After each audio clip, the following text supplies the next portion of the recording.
के लिए भगवान आए हैं, तो परमात्मा ने उसके अनुरूप लीला किया है। महाभारत युद्ध होने को आया तो भगवान ने शांति दूत बनकर के कौरवों को समझाने का एक प्रयास किया। कहा कि जब समाज में युद्ध होता है, किसी देश में युद्ध होता है, तो धन और जन की बहुत बड़ी हानि होती है। फिर उसको प्राप्त करने में दोबारा बहुत समय लग जाता है। कोई देश जो युद्ध में लग गया तो वो 100 साल, 50 साल, 200 साल पीछे चला जाता है, बहुत विनाश होता है। उस विनाश को रोकने के लिए भगवान श्याम सुंदर श्री कृष्ण जी ने प्रयास किया, पर दुर्योधन माना नहीं। अंत में भगवान ने कहा कि 5 गांव दे दीजिए, 5 पांडव हैं, ये 5 गांव भी आप दे दोगे तो पूरा राज्य आप रखो, और 5 गांव में ही पांडव संतुष्ट रहेंगे, युद्ध नहीं होगा। पर दुर्योधन नहीं माना, क्योंकि काल सवार है। जब विनाश मनुष्य पे छाता है, पहले विवेक मर जाता है। विनाश काले विपरीत बुद्धि, और भगवान को भी भूभार हरण करना है, संसार के भार को कम करना है, तो काहे समझेगा दुर्योधन। नहीं तो भगवान समझाए, कोई ना समझे, ऐसा हो सकता है। कभी कभी भगवान समझाते हैं और कभी भगवान समझाने का नाटक करते हैं। अपना काम पूरा कर दिया तो जो दोष पाप लगेगा दुर्योधन पे लगेगा, कौरवों पे लगेगा। भगवान तो शांति समझौता के लिए गए हैं, तो भगवान ने पांडवों को समाज के आरोप से बचा भी लिया। युद्ध निश्चित हो गया। तो व्यास जी ने देखा कि धृतराष्ट्र के मन में युद्ध की स्थिति को जानने की बड़ी इच्छा, तो कहा तुमको मैं दिव्य दृष्टि दे देता हूं धृतराष्ट्र, जो युद्ध होगा तुम देखते रहना। धृतराष्ट्र ने कहा, जिन बच्चों को जन्म लेते नहीं देखा, जिसका बचपना नहीं देखा, जिसका पालन पोषण नहीं किया मैंने देखा नहीं, जिसकी जवानी नहीं देखी, जिसका विवाह नहीं देखा, अब क्या उसको युद्ध की भूमि मरते हुए देखूंगा। जिसको बचपने में खेलते हुए नहीं देखा, जिसको पढ़ते हुए नहीं देखा, और उसको दिव्य दृष्टि लेकर के केवल मरते हुए देखो, धृतराष्ट्र मना कर दिया। दिव्य दृष्टि नहीं चाहिए, युद्ध में तो खाली मरण देख रहा होगा, युद्ध और मरण। तो संजय को दिला दिया वो दृष्टि, संजय मेरा सारथी है, इसको आप दिव्य दृष्टि दे दीजिए। जो युद्ध होगा संजय बताते जाएगा, और संजय के माध्यम से मैं आज तक संसार को सुन करके ही देखा हूं, तो युद्ध को भी सुन करके देख लूंगा। संजय को दिव्य दृष्टि मिली। कुरुक्षेत्र में दोनों सेना आमने सामने खड़े हो गए। धृतराष्ट्र पूछते हैं, धर्मक्षेत्रे कुरुक्षेत्रे समवेतायुः मामकाः पांडवाश्चैव किमु कुर्वत संजय। संजय जो है अपनी ज्ञान दृष्टि से देख करके संजय धृतराष्ट्र को युद्ध भूमि का पूरा वर्णन सुनाते हैं। धृतराष्ट्र पूछ रहे हैं कि धर्म क्षेत्र में, कुरुक्षेत्र में हे संजय, मामकाः पांडवाश्चैव किमु कुर्वत संजय, मेरे और पांडवों के पुत्र ने धर्म क्षेत्र कुरुक्षेत्र में क्या किया, ये आप बताओ। आप गीता के पहले ही श्लोक को जब मनन करेंगे, पढ़ेंगे, तो पता लग जाएगा युद्ध का मूलभूत कारण यही है। मनुष्य के जीवन में जो बीज रहता है, क्या, मामकाः पांडवाश्चैव, मेरे पुत्र और पांडव के पुत्र युद्ध भूमि में क्या कर रहे हैं। युद्ध भूमि बना ही इसलिए है, कुरुक्षेत्र जाना इसीलिए पड़ा कि धृतराष्ट्र राजा हैं, राजा के लिए पूरी प्रजा पुत्र के समान होती है। फिर तो पांडु आपका भाई है, और भाई का पुत्र तो पुत्र ही है। तो जब ये मन में भाव आ गया कि मेरा पुत्र और पांडु का पुत्र, तो जहां तेरा और मेरा होगा वहां युद्ध अवश्य होगा। जहां द्वैत है वहां श्रम है, जहां द्वैत है वहां कष्ट होगा ही, जहां द्वैत है वहां युद्ध होगा ही। यह जो अपने और पराये की भावना है, यही युद्ध की सीमा रेखाएं खींचा करती हैं, इसी के कारण युद्ध होता है। तो ये भाव दृढ़ था उसके अंदर कि मेरे पुत्र हैं, पांडु के पुत्र हैं, उनको भी अपना जानते, और वो व्यवहार किए होते आत्मीयता का, अन्याय न होने देते, महाभारत युद्ध ही नहीं होता। तेरे और मेरे के भाव के कारण, अपने और पराये के कारण ही यह महाभारत हुआ। तो यहाँ ये सूत्र से समझना आवश्यक है। यदि जीवन में संकट नहीं चाहिए, युद्ध नहीं चाहिए, तो जो घर का बड़ा है, घर का मुखिया है, उसको इस तरह से घर में रहना चाहिए कि सब में समान रूप से प्रेम हो। किसी को ऐसा ना लगे कि मेरे साथ भेदभाव हो रहा है, सबको लगे आत्मीयता और प्रेम मुझको प्राप्त होगा। तेरा और मेरा होगा तो युद्ध होगा, और अपनापन होगा तो प्रेम होगा, सम्मान होगा, उन्नति होगी, विकास होगा। बोलिए गीता महारानी की। तो संजय बताते हैं कि दोनों सेना खड़ी हुई है। महाराज, आपके सेना की ओर से जो महारथी हैं, लड़ने वाले रथी हैं, खड़े हुए हैं, और पांडव सेना के महारथी भीम है, अर्जुन है, नकुल है, सहदेव है, उनके सब सेनाओं के योद्धाओं का नाम स्मरण किया। कहे आपके तरफ से भीष्म जी हैं, द्रोणाचार्य जी हैं, कर्ण हैं, विकर्ण हैं, स्वयं दुर्योधन है, वो बड़े बड़े योद्धा आपके तरफ से भी हैं। दुर्योधन जो है अपने सेनाओं को निर्देश दे रहा है कि आप लोग सब तरफ से, सब प्रकार से पितामह भीष्म की आपको रक्षा करनी है। और पितामह भीष्म के नेतृत्व वाली जो सेना है, और एक तरफ भीम नेतृत्व कर रहा है, धृष्टद्युम्न, पर दुर्योधन ने कहा भीम के रूप में, तो वो सेना जीती जा सकती है। और पितामह भीष्म के द्वारा संरक्षित सेना अजय है। इस तरह से अपने सेनाओं का बल बढ़ाते हुए दुर्योधन अपनी सेना को भीष्म की रक्षा करने का संकेत सैनिकों को दे रहा है। इधर शंखनाद हुआ। भगवान श्याम सुंदर श्री कृष्ण जी ने 5 जन नामक शंख बजाया है। अर्जुन ने देवदत्त नामक शंख बजाया, भीम ने पौंड्र नामक शंख बजाया है, अनंत विजय नामक शंख धृतराष्ट्र ने बजाया है, सुघोष और मणिपुष्पक नामक शंख नकुल और सहदेव ने बजाया। पितामह भीष्म ने, द्रोणाचार्य जी ने, सब लोगों ने बड़ा फिर भयंकर शंखनाद किया। युद्ध प्रारंभ होने ही वाला था। अर्जुन ने भगवान से कहा, प्रभु सेनयोरुभयोर्मध्ये रथम स्थापयमेच्युत। हे अच्युत, दोनों सेना के मध्य में ले जाकर के मेरे रथ को खड़ा कर दीजिए।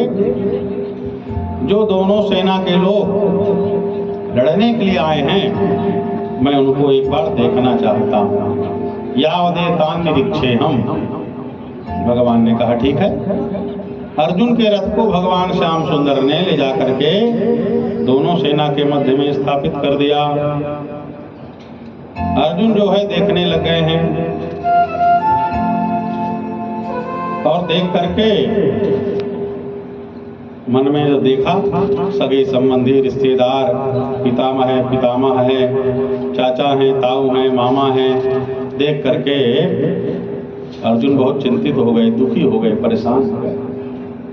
भगवान से कहने लगे, हे प्रभु, मैंने इस सेना को देखा है, देख करके युद्ध के पहले ही सीदंती मम गात्राणि मुखम च परिशुष्यति।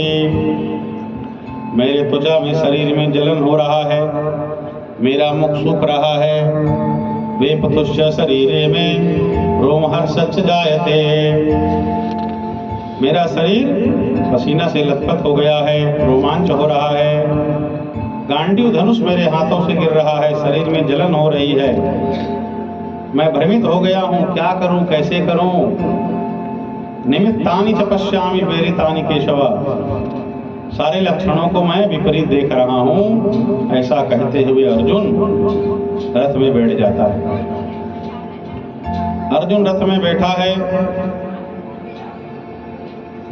भगवान श्याम सुंदर श्री कृष्ण जी से अर्जुन कह रहे हैं, प्रभु न कांक्षे विजयम कृष्ण न च राज्यम सुखानि च किं नो राज्येन गोविंद किं भोगैर्जीवितेन वा।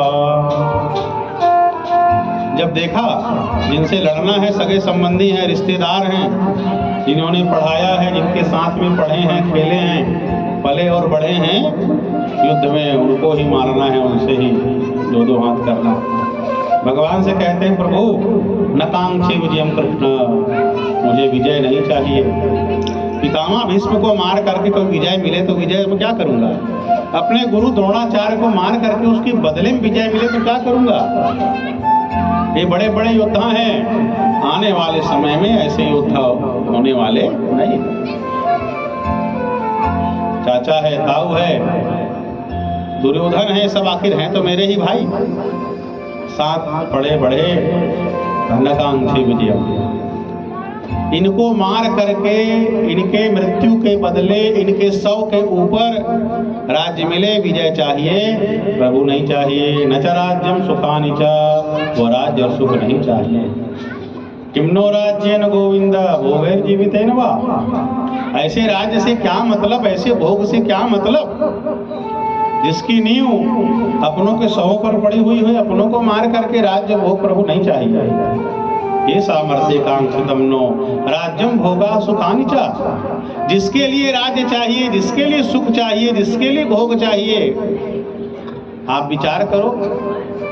आपको बहुत सारा कुछ खाने का पदार्थ मिलेगा, अकेले खाने का मन करता है कि लेकर के घर जाने का मन करता है? बताओ, कोई अच्छा चीज मिले, बहुत सारा मिले, अकेले खाने का मन नहीं करता, लेके घर जाने का मन करता। मैं भी खाऊं, मेरे परिवार भी खाए, माता पिता खाएं, पत्नी पति बच्चा सब खाएं, और सब खाते हैं। उसमें भले आपको थोड़ा मिलता है पर बहुत अच्छा लगता है, बांट के खाते हो, अपनों के साथ खाते हो, अपनों को देते हो, मन प्रसन्न हो जाता है।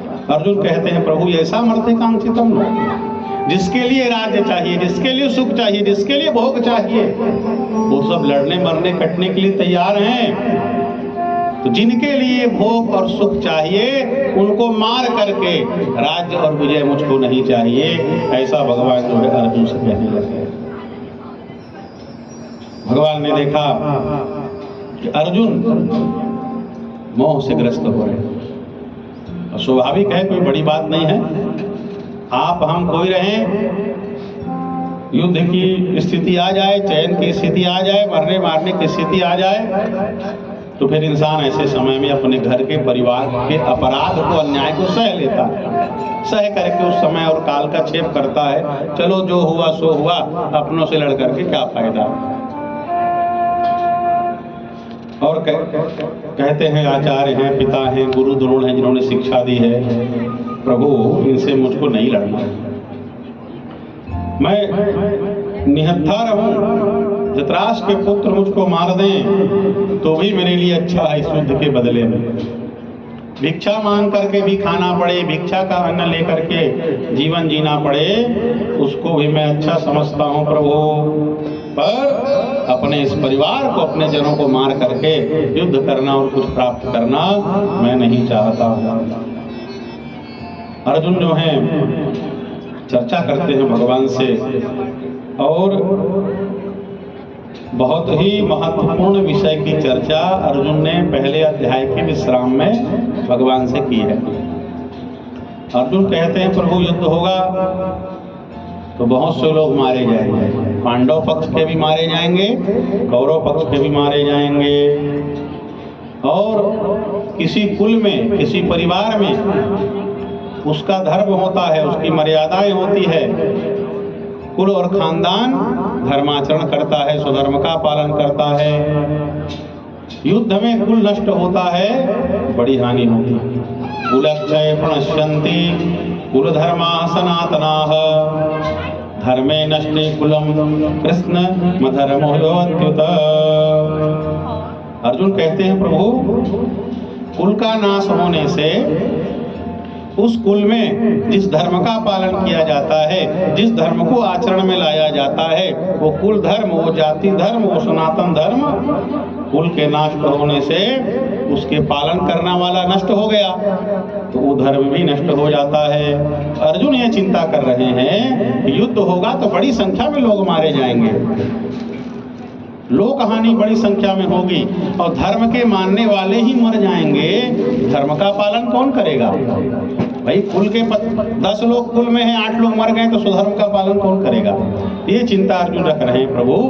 कुल नष्ट होगा तो कुल के लोग नष्ट होंगे, तो जो हम उस कुल खानदान में जिस धर्म का पालन किया जाता है, पालन करने वाले के मरने पर, पालन करने वाले के नष्ट होने पर धर्म का भी नुकसान होगा। ये चिंता जो है अर्जुन प्रकट करते हैं। इसी चिंता को आगे बढ़ाते हुए अर्जुन कह रहे हैं, यदि युद्ध हुआ, अधिकांश कुल के लोग मारे जाएंगे, कुल नष्ट होगा, तब क्या होगा? कुल के नष्ट होने से कुल का धर्म भी नष्ट होगा। अधर्माभिभवात् कृष्ण प्रदुष्यन्ति कुलस्त्रियः स्त्रीषु दुष्टासु वार्ष्णेय जायते वर्ण संकरः। अब बड़ी संख्या में युद्ध करने के लिए तो पुरुष ही जाते हैं। अब आजकल तो सेना में मातृशक्ति को भी अनुमति मिल गई है, पर पहले सेनाओं में पुरुष ही युद्ध करते थे और नारी शक्ति को भी युद्ध कला की जानकारी थी, पर उनको लड़ना अंत में पड़ता था। जब किले में अंत समय में आक्रमण होता था तब अपनी रक्षा के लड़ते थे, पर अधिकांश पुरुष ही लड़ते थे। तो अर्जुन कह रहे हैं कि जब युद्ध होगा और एक ही कुल खानदान के, एक ही घर के बहुत सारे पुरुष मर जाएंगे, योद्धा मर जाएंगे, तब क्या होगा? धर्म का पालन करने वाला चला जाएगा, उसके साथ धर्म भी नष्ट होगा। तब अधर्माभिभवात् कृष्ण, उस कुल खानदान में अधर्म का प्रवेश होगा, पाप का प्रवेश होगा। और पुरुष वर्ग के न रहने से जब कुल खानदान में अधर्म आएगा तो प्रदुष्यन्ते कुलस्त्रियः, कुल की स्त्रियां दूषित हो जाएंगी। पति के न रहने पर सभी स्त्रियां वैधव्य को सहन कर लें, विधवापन का जीवन यापन कर लें, पूरा जीवन का निर्वाह कर लें, कठिन है। समाज भी सम्मान से, इज्जत से जीने नहीं देता है, जीवन यापन बड़ा कठिन हो जाता है।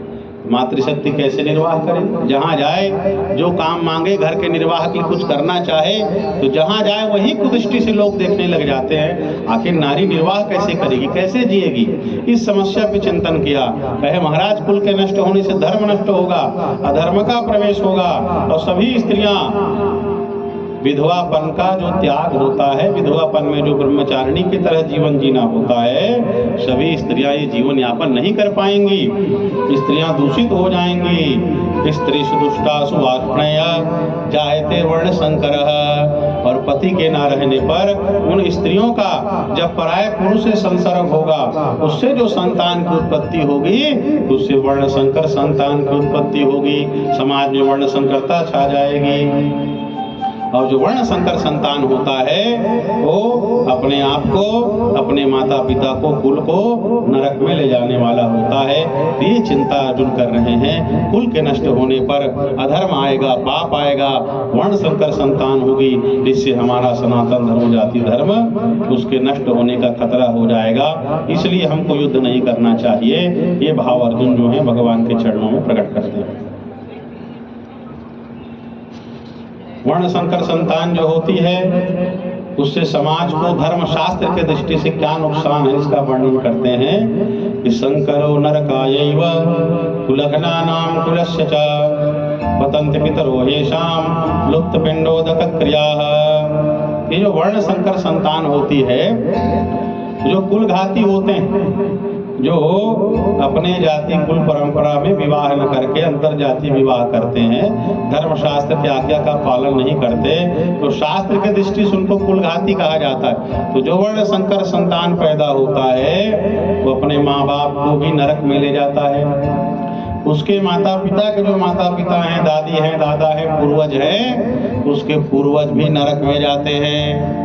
और वो श्राद्ध तर्पण नहीं करता है, पितरों को नहीं मानता है, जल नहीं देता है। ऐसे लोग लगभग प्रायः नास्तिक ही निकलते हैं, धर्मशास्त्र को नहीं मानते हैं। बुद्धि तेज होती है और उस बुद्धि का प्रयोग धर्मशास्त्र के खंडन में करते हैं। तो वर्ण संकर संतान से पितर और जल की जो क्रिया होती है वो लुप्त हो जाती है। पितर नरक जाते हैं, पितरों को कष्ट होता है और अपने माता पिता पूर्वजों को नरक लेकर के चले जाते हैं। इसलिए हमको ऐसा कोई काम नहीं करना चाहिए जिससे वर्ण संकर संतान उत्पन्न हो, जिससे माता पिता और पूर्वज नरक में चले जाएं। हमारी जो सनातन पिंडदान इत्यादि की क्रिया है उसमें कोई बाधा हो जाए।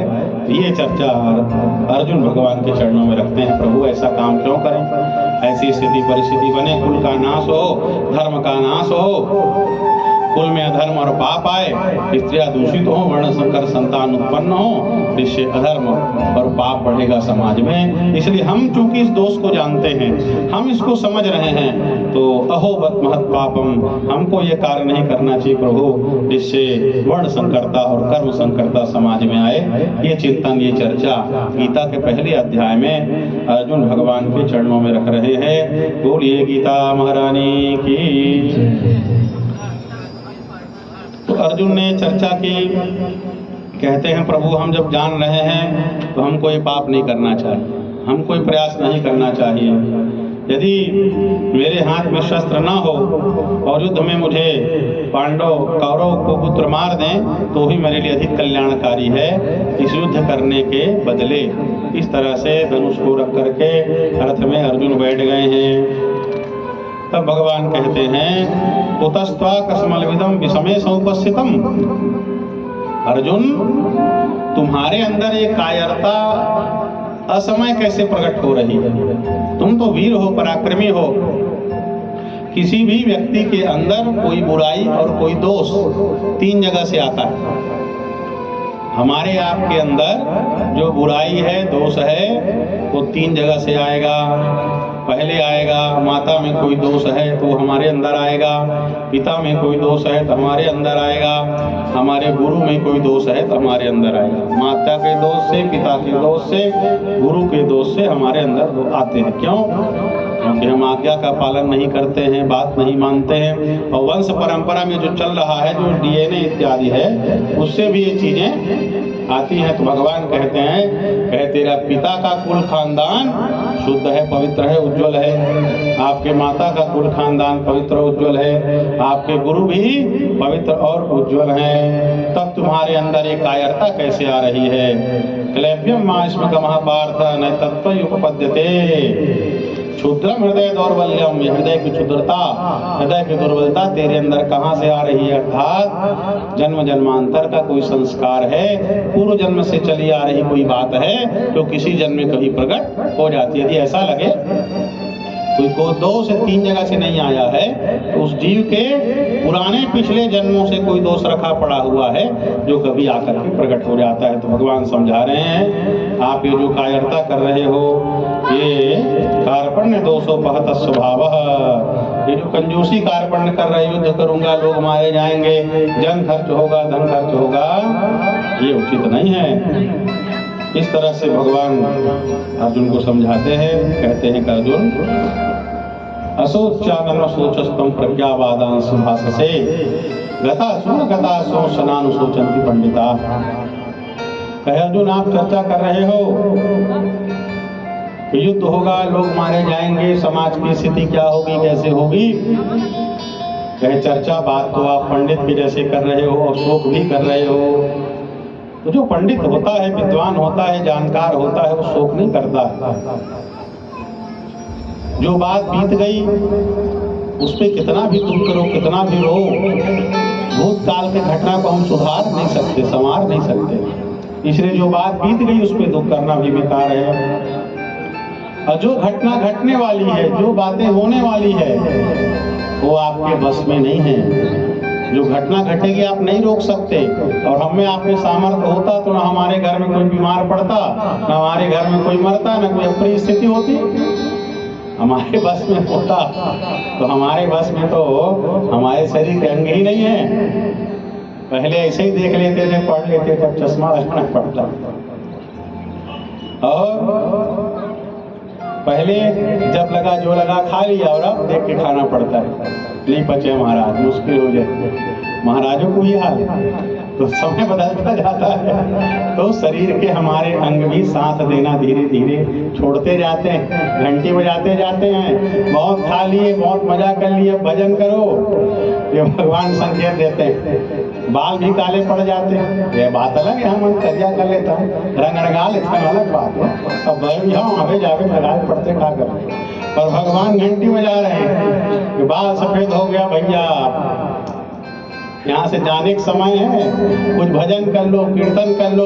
यहाँ बहुत कुछ अपना बना लिया, अब कुछ वहाँ की तैयारी करो, जाने की तैयारी करो। तो भगवान संकेत देते जाते, पर हम जो है उन संकेतों की उपेक्षा कर दिया करते हैं। कहते हैं अर्जुन, जो बात घट गई बीत गई उस पर भी शोक नहीं करना चाहिए, कि जो बातें बीत गई हैं उस पर हम कुछ नहीं कर सकते। उन घटनाओं से आप शिक्षा ले सकते हो, आप भूतकाल में जाकर के घटनाओं को सुधार नहीं सकते। भविष्य की जो घटनाएं हैं भगवान ने लिख दिया है, जो घटना घटेगी योजनाएं हो चुकी हैं, वो होगी, उसको भी हम नहीं रोक सकते। इसलिए कथा सोच नानु सोचंती पंडिता, जो बातें बीत गई हैं उस पर शोक नहीं करता वही पंडित है। ऐसा नहीं है किसी काल में तुम नहीं थे मैं नहीं था, ये सेना नहीं थी लोग नहीं थे, लोग पहले भी थे आज भी हैं आगे भी तुम रहोगे मैं रहूंगा, सब पितामह सब रहेंगे, किसी न किसी रूप में इनका जन्म होता रहेगा।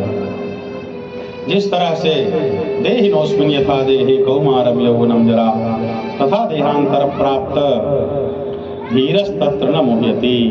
भगवान कहते हैं अर्जुन, जैसे इस शरीर में बाल्यावस्था होती है, कुमारावस्था होती है, युवावस्था होती है, फिर वृद्धावस्था आ जाती है, उसी प्रकार जब ये शरीर वृद्ध हो जाता है, जीर्ण शीर्ण हो जाता है, किसी काम के लायक नहीं रहता, तो जैसे हम वस्त्र के फट जाने से वस्त्र बदल लेते हैं, वैसे ही शरीर जीर्ण शीर्ण पुराना होता है, हमारी आत्मा इस शरीर को बदल लेती है।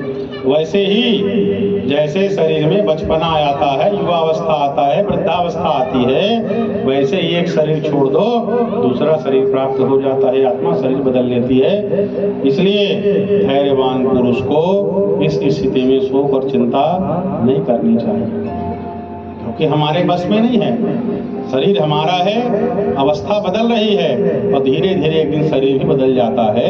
इसलिए इस विषय में तुम शोक मत करो, चिंता मत करो। भगवान आगे समझा रहे हैं संसार और विषय सुख के संबंध में। मात्रा स्पर्शास्तु कौन्तेय शीतोष्ण सुख दुःखदाः आगमापायिनो नित्यास् तांस्तितिक्षस्व भारत। भगवान कहते हैं कुंती पुत्र हे अर्जुन, ये जो संसार का सुख है, जो विषय का सुख है, जिसको इंद्रियों के द्वारा हम भोगते हैं, शब्द स्पर्श रूप रस और गंध, तो ये जो विषय हैं, सर्दी है, गर्मी है, सुख है, दुख है, ये उत्पत्ति और विनाशशील है, आने और जाने वाला है। आज सर्दी है, कुछ समय बाद सर्दी चली जाएगी, गर्मी आ जाएगी, गर्मी है तो गर्मी चली जाएगी, वर्षा आ जाएगी। उसी तरह से सुख और दुख, दुख है तो दुख चला जाएगा, सुख आएगा, सुख है तो सुख चला जाएगा, दुख आएगा। जीवन का चक्र है, इसमें सुख दुख, सर्दी गर्मी, अपमान सम्मान, अमीरी गरीबी, ये लगा रहता है, आने और जाने वाला है, उत्पत्ति और विनाशशील है। इसलिए तू इसको सहन कर और सह करके उस स्थिति में अपने स्वरूपावस्था को बनाए रख, अपने भजन को बनाए रख, अपने उपासना को बनाए रख, अपने साधना को बनाए रख। यदि हमने अपने मन को, अपने शरीर को इस द्वंद्व के थपेड़े से सह करके भजन करने के लायक नहीं बनाया, तो छोटी छोटी बातों में हमारा भजन छूट जाएगा। गर्मी है, आपको कूलर नहीं मिला, पंखा नहीं मिला, तो हम व्याकुल हो जाएंगे। तो जो भजन करते हो, पूजन करते हो, छूट जाएगा। आज पूजा नहीं किए क्यों? हाँ, पूजा नहीं करें, क्या करें? लाइट बोल हो गई, जीव व्याकुल होगा, मन हफ्ता गर्मी लाइट बोल, पंखों नहीं चला तो क्या करते हो? भाग गए, पूजा नहीं। तो हमने शरीर को गर्मी सहने के लायक नहीं बनाया, इसलिए लाइट बोल होने पर पूजा छूट गई। थोड़ा ठंड बढ़ा, आपके पास स्वेटर नहीं है, आपके पास साल नहीं है, तो जो माला जपते हो, भजन करते हो, छूट जाएगा। आपको चिंता स्वेटर की रहेगी, आपको चिंता साल की रहेगी, आपको चिंता हीटर की रहेगी। तो यदि हम सर्दी गर्मी सुख दुख अपमान सम्मान को सहते हुए भी अपने शरीर को भजन के लायक नहीं बनाएंगे, इन विपरीत परिस्थिति में भी भजन की साधना नहीं करेंगे, तो छोटी छोटी बातों में भजन छूट जाएगा। इसलिए भगवान कहते हैं सर्दी गर्मी सुख दुख अपमान सम्मान को सहो और सह करके साधना आराधना भजन को बनाए रखो, तब भजन नहीं छूटेगा। बोलो श्री कृष्ण भगवान की। ये जो भगवान सूत्र दे रहे हैं, इसका पालन करेंगे तो आपका भजन अखंड रहेगा, आपकी पूजा अखंड रहेगी, आपकी साधना अखंड रहेगी, आपका स्वाध्याय सत्कर्म अखंड रहेगा। नहीं तो केवल सर्दी गर्मी सुख दुख अपमान सम्मान से आप साधना से हट जाओगे, आप भजन से हट जाओगे। आप कथा सुनने के लिए आए तो मन में लगा देख तो कथा सुने लाए हम, कोनो पानी घला नहीं पूछिस, कोनो बैठ घला नहीं कहिस, तो आप क्या होगा थोड़ा फॉर्मेलिटी करके बेद भैया देख ले, भाभी देख ले, तो बेल पत्ता फूल चढ़ा के चलो बोल लखन से आराम चलो। क्यों? आपने अपेक्षा रख ली मैं जाऊंगा तो मेरा सम्मान होना चाहिए। ये जो अपेक्षा आपने रख ली, ये अपेक्षा आपको कथा नहीं सुनने देगी, ये कथा से हटा देगी, कथा से भगा देगी। व्यवहार बना के रखने हैं, कह दोगे काम रिश्ते चल दे, क्या कर बहुत काम रिश्ते चल दे। स्पष्ट बोलने वाले रहोगे, साफ बोल दो गे तरह हैं और पानी घलो नहीं पूछे, बैठ जा घल कहिया कोनो नहीं रिश्ते, मुंह उठा बोल नहीं सके तो आगे 2 मिनट में क्या कर दिया बोल लखन से आराम से। तो अपमान और सम्मान दोनों में सहने का अभ्यास नहीं होगा, मन को बना करके नहीं रखेंगे तो छोटी सी बात कथा छूट गई। कथा है, कथा में आप निमंत्रण दे, कथा तो वो चीज है कि दुश्मन भी घर आ जाए नहीं भगा सकते, बोलो वेद भैया। कथा सुन करके बिना बुलाए भी सब लोग आ जाते। विवाह है तो सोचना पड़ेगा, विवाह है तो भगवान शंकर जी ने सती को रोका कि ये लोग आपके पिता ने जानबूझ करके विरोध से निमंत्रण नहीं दिया है तो मत जाओ। यद्यपि पिता गुरु के घर स्वामी घर जा सकते, पर विरोध माना है तो नहीं जाना चाहिए। तो यदि ये जो अपमान और सम्मान की बातें हैं, भगवान की कथा में, भजन में, यज्ञ में, साधु संत का दर्शन करने गए हैं, आप गए हो और मान लो महाराज पूजा कर रहे हैं, शंकराचार्य भगवान जी की चर्चा कर रहे हैं, आप घोड़ा में चढ़ के चले गए, आधा घंटा बैठे, बहुत काम है बहुत काम है। अरे इसी काम से छुटकारा की, संसार चक्र के छुटकारा की, संत महात्मा का आशीर्वाद के लिए गए हो तो सुन करके सह करके आदत को बनाएंगे सुख दुख सर्दी गर्मी सहने का, तब भजन नहीं छूटेगा, तो साधना नहीं छूटेगी, तो आराधना नहीं छूटेगी, पूजा पाठ नहीं छूटेगा। इसलिए भगवान कहते हैं कि संसार के सुख दुख आने और जाने वाले हैं अर्जुन, इसको तू सह, अपनी सहन शक्ति बना और ऐसी स्थिति बना कि तेरा भजन सर्दी में भी चले, तेरा भजन गर्मी में भी चले, तेरी पूजा तेरी साधना कोई अपमान करे तो भी चलता रहे और कोई सम्मान करे तो भी चलता रहे। दुख हो सुख हो जो भी स्थिति हो, अपना भजन अपना पूजन अपनी साधना अपनी आराधना नहीं छोड़नी चाहिए। जब आपकी साधना अखंड होगी, जब आपकी पूजा अखंड होगी, जब आपका भजन अखंड होगा तो आपको विशेष फल की प्राप्ति होगी, साधना चलती रहेगी, हमारा मंगल होगा, हमारा कल्याण होगा। इसलिए भगवान इन विषयों को स्पष्ट करके अर्जुन को समझा रहे हैं कि यम ही न व्यथयन्ते ते पुरुषम पुरुषर्षभ सम दुख सुखम धीरम सोमृतत्वाय कल्पते। कहते हैं अर्जुन, जो सुख दुख को सह लेता है, जो सर्दी और गर्मी में अपमान में सम्मान में सम बना रहता है, बराबर बना रहता है, सुख आया सह लिया, दुख आया सह लिया, सर्दी आई सह लिया, गर्मी आई सह लिया, वर्षा ऋतु आई सह लिया, किसी ने सम्मान किया तो भी सह लिया, किसी ने अपमान किया तो भी सह लिया, अच्छा भोजन मिल गया तो भी ठीक है, खराब मिल गया तो भी ठीक है, कभी नहीं मिला तो भी ठीक है। तो हर स्थिति में, क्योंकि ये संसार द्वंद्व प्रधान है, आप कुछ भी करोगे इन चीजों को नहीं रोक सकते। आप आधुनिक यंत्रों के माध्यम से अपनी कुछ सुविधा बना सकते हो, कुछ अपने निश्चित क्षेत्र को कुछ सुखी कर सकते हो, पर इस क्रम को आप नहीं रोक सकते। न आप सर्दी को रोक सकते हो, न गर्मी को रोक सकते हो, न बरसात को रोक सकते हो। कभी जीवन में सुख होगा दुख होगा मान होगा सम्मान होगा, नहीं रोक सकते आप। इसलिए भगवान ने कहा जिस चीज पे हमारा बस ना चले तो उसको सहना सीख जाओ, उससे समझौता कर लो, उसमें जीवन जीना सीख जाओ, उसमें रहना सीख जाओ, और हमारी रहनी ऐसी हो, हमारी करनी ऐसी हो, हमारा भजन ना छूटे, हमारा जप ना छूटे, हमारा स्वाध्याय ना छूटे, हमारा पूजा पाठ ना छूटे, ऐसी रहनी होनी चाहिए। तो भगवान कह रहे यम ही न व्यथयन्ते ते, जो इन सुख दुख सर्दी गर्मी अपमान सम्मान से व्यथित नहीं होता, दुखी नहीं होता, सम रहता है, वही धीर पुरुष है। वही अमृत का अधिकारी है, वही मोक्ष का अधिकारी है, वही परम तत्व का अधिकारी है, भगवान कह रहे हैं। इसलिए भगवान समझा रहे हैं, इन सूर्यों को समझ और सह, तब तू मोक्ष प्राप्त कर लेगा, मोक्ष का अधिकारी हो जाएगा। बोलिए श्री कृष्णचंद्र भगवान की। आए भजन सुन लें और भजन सुनने के पश्चात फिर गीता में आगे चर्चा करेंगे। बोलिए गीता महारानी की।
अर्जुन को चिंता है,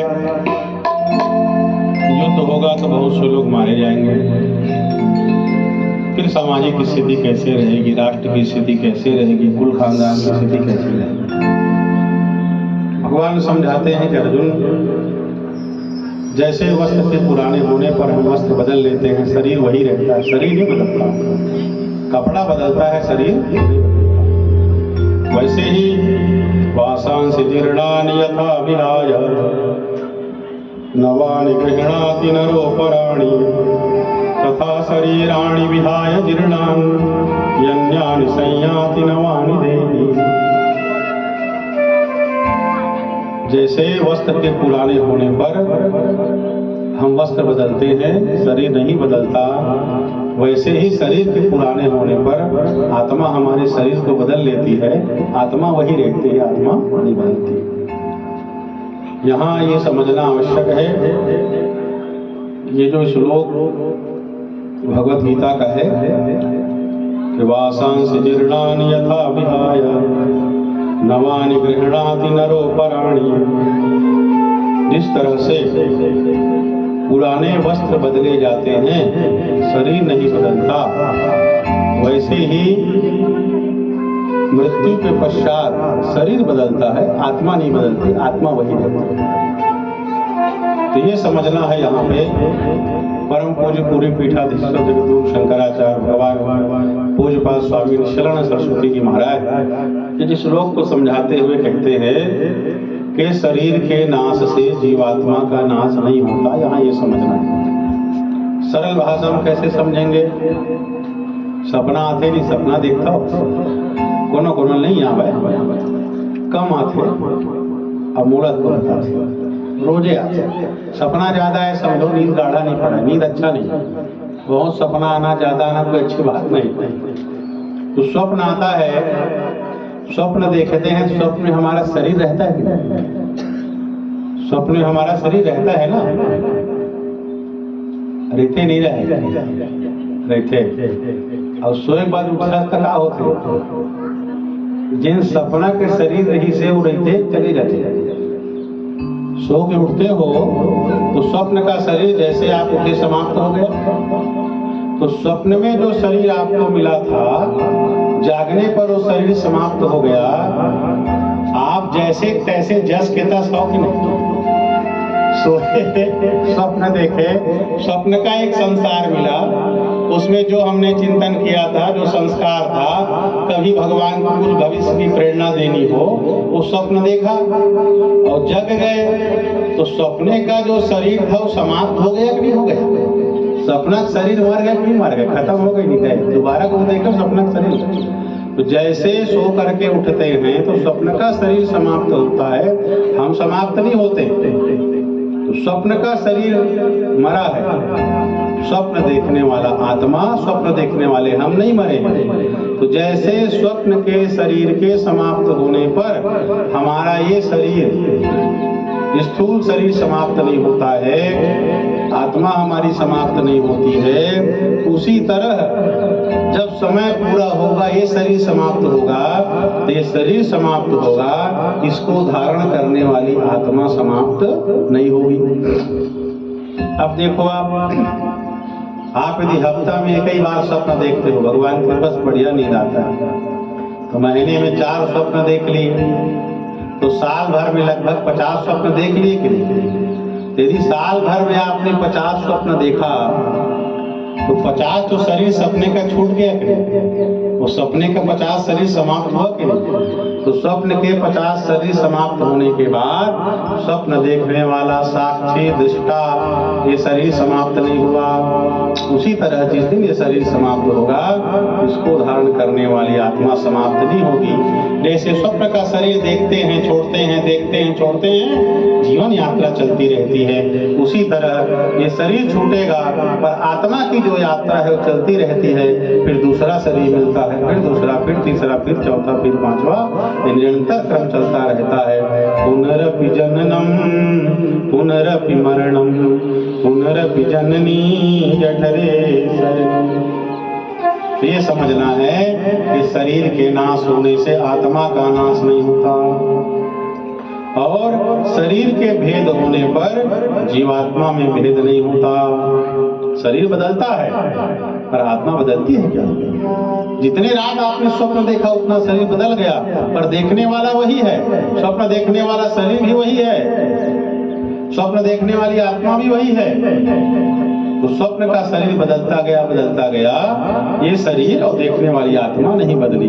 उसी तरह समय आता है, काल आता है कि जीव पिछले जन्म में भी कोई शरीर मिला था, उसको छोड़ के यहाँ आए हैं। ये शरीर छूटेगा, जैसा हमारा कर्म होगा, जैसा प्रारब्ध होगा, दूसरा शरीर मिलेगा। आत्मा सांस चलती रहेगी, आत्मा अविनाशी है। ये शरीर जो है बदलता रहता है। जैसे हम कपड़ा बदलते हैं, शरीर वही रहता है, वस्त्र के बदलने से कोई फर्क हमको नहीं पड़ता, वैसे ही हमारी आत्मा, ये शरीर बदलती रहती है, आत्मा को कोई फर्क नहीं पड़ता है। इस श्लोक में समझना है शंकराचार्य भगवान की कृपा के अनुसार कि शरीर के बदलने से, शरीर में परिवर्तन होने से, शरीर के भेद से आत्मा में भेद नहीं होता, और शरीर के नाश होने पर आत्मा का नाश नहीं होता। ये जानना और समझना है। वासना से जड़नाली कुछ लोग का तात्पर्य यही है कि जैसे कपड़ा बदला, हम जस के तस रहे, वैसे शरीर बदल जाएगा, आत्मा जस की तस रहेगी। बोलिए गीता महारानी की।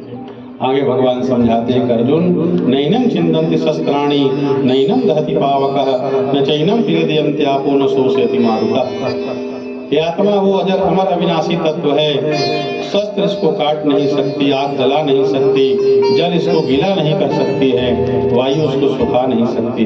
इसलिए ये अविनाशी है, तो चिंता मत कर। ना तो किसी को मार सकता है, ना तो किसी के द्वारा मारा जा सकता है। आत्मा मरती ही नहीं, शरीर बदलता है, आत्मा नहीं बदलती। भगवान कहते हैं, अर्जुन यदि तू ऐसा सोचता है कि जीव जन्मने वाला है, मरने वाला है, जन्म लेता है और मर जाता है, जातस्य हि ध्रुवो मृत्यु ध्रुवं जन्म मृतस्य च तस्माद् परिहार्यर्थे न तुम शोचितुमर्हसि। तुम्हारे हिसाब से भी सोचे, चिंतन करें तो जो जन्म लेगा वो मरेगा ही, और जो मरेगा उसका जन्म होगा। युद्ध में जितने लोग मारे जाएंगे उसका दोबारा जन्म हो जाएगा। इसलिए भी इस विषय में तू शोक मत कर, चिंता मत कर। भगवान कहते हैं, अर्जुन तुम क्षत्रिय हो। जो क्षत्रिय होता है उसको धर्म युद्ध करने का अवसर मिल जाए, बड़ा सौभाग्य होता है। धर्म्याधियुद्धाक्षेयो यक्षत्रियस्य न विद्यते। धर्म युद्ध करने का मौका क्षत्रिय को मिलता है, उससे उसका कल्याण होता है, कल्याण का मार्ग प्रशस्त हो जाता है। कैसे? हतो वा प्राप्स्यति स्वर्गम जित्वा वा भोक्ष्यसे महीम। धर्म युद्ध करते करते यदि मारे जाओगे तो स्वर्ग मिलेगा। हतो वा प्राप्स्यति स्वर्गम, जीतोगे तो जित्वा वा भोक्ष्यसे महीम, जीतोगे पूरी धरती में राज करोगे, धरती का राज्य मिलेगा। इसलिए कहे तस्माद् उत्तिष्ठ कौन्तेय युद्धाय कृतनिश्चया। इसलिए हे अर्जुन उठ जाओ, खड़े हो जाओ, युद्ध का निश्चय करो, क्योंकि तुमको सौभाग्य से धर्म युद्ध करने का मौका मिला।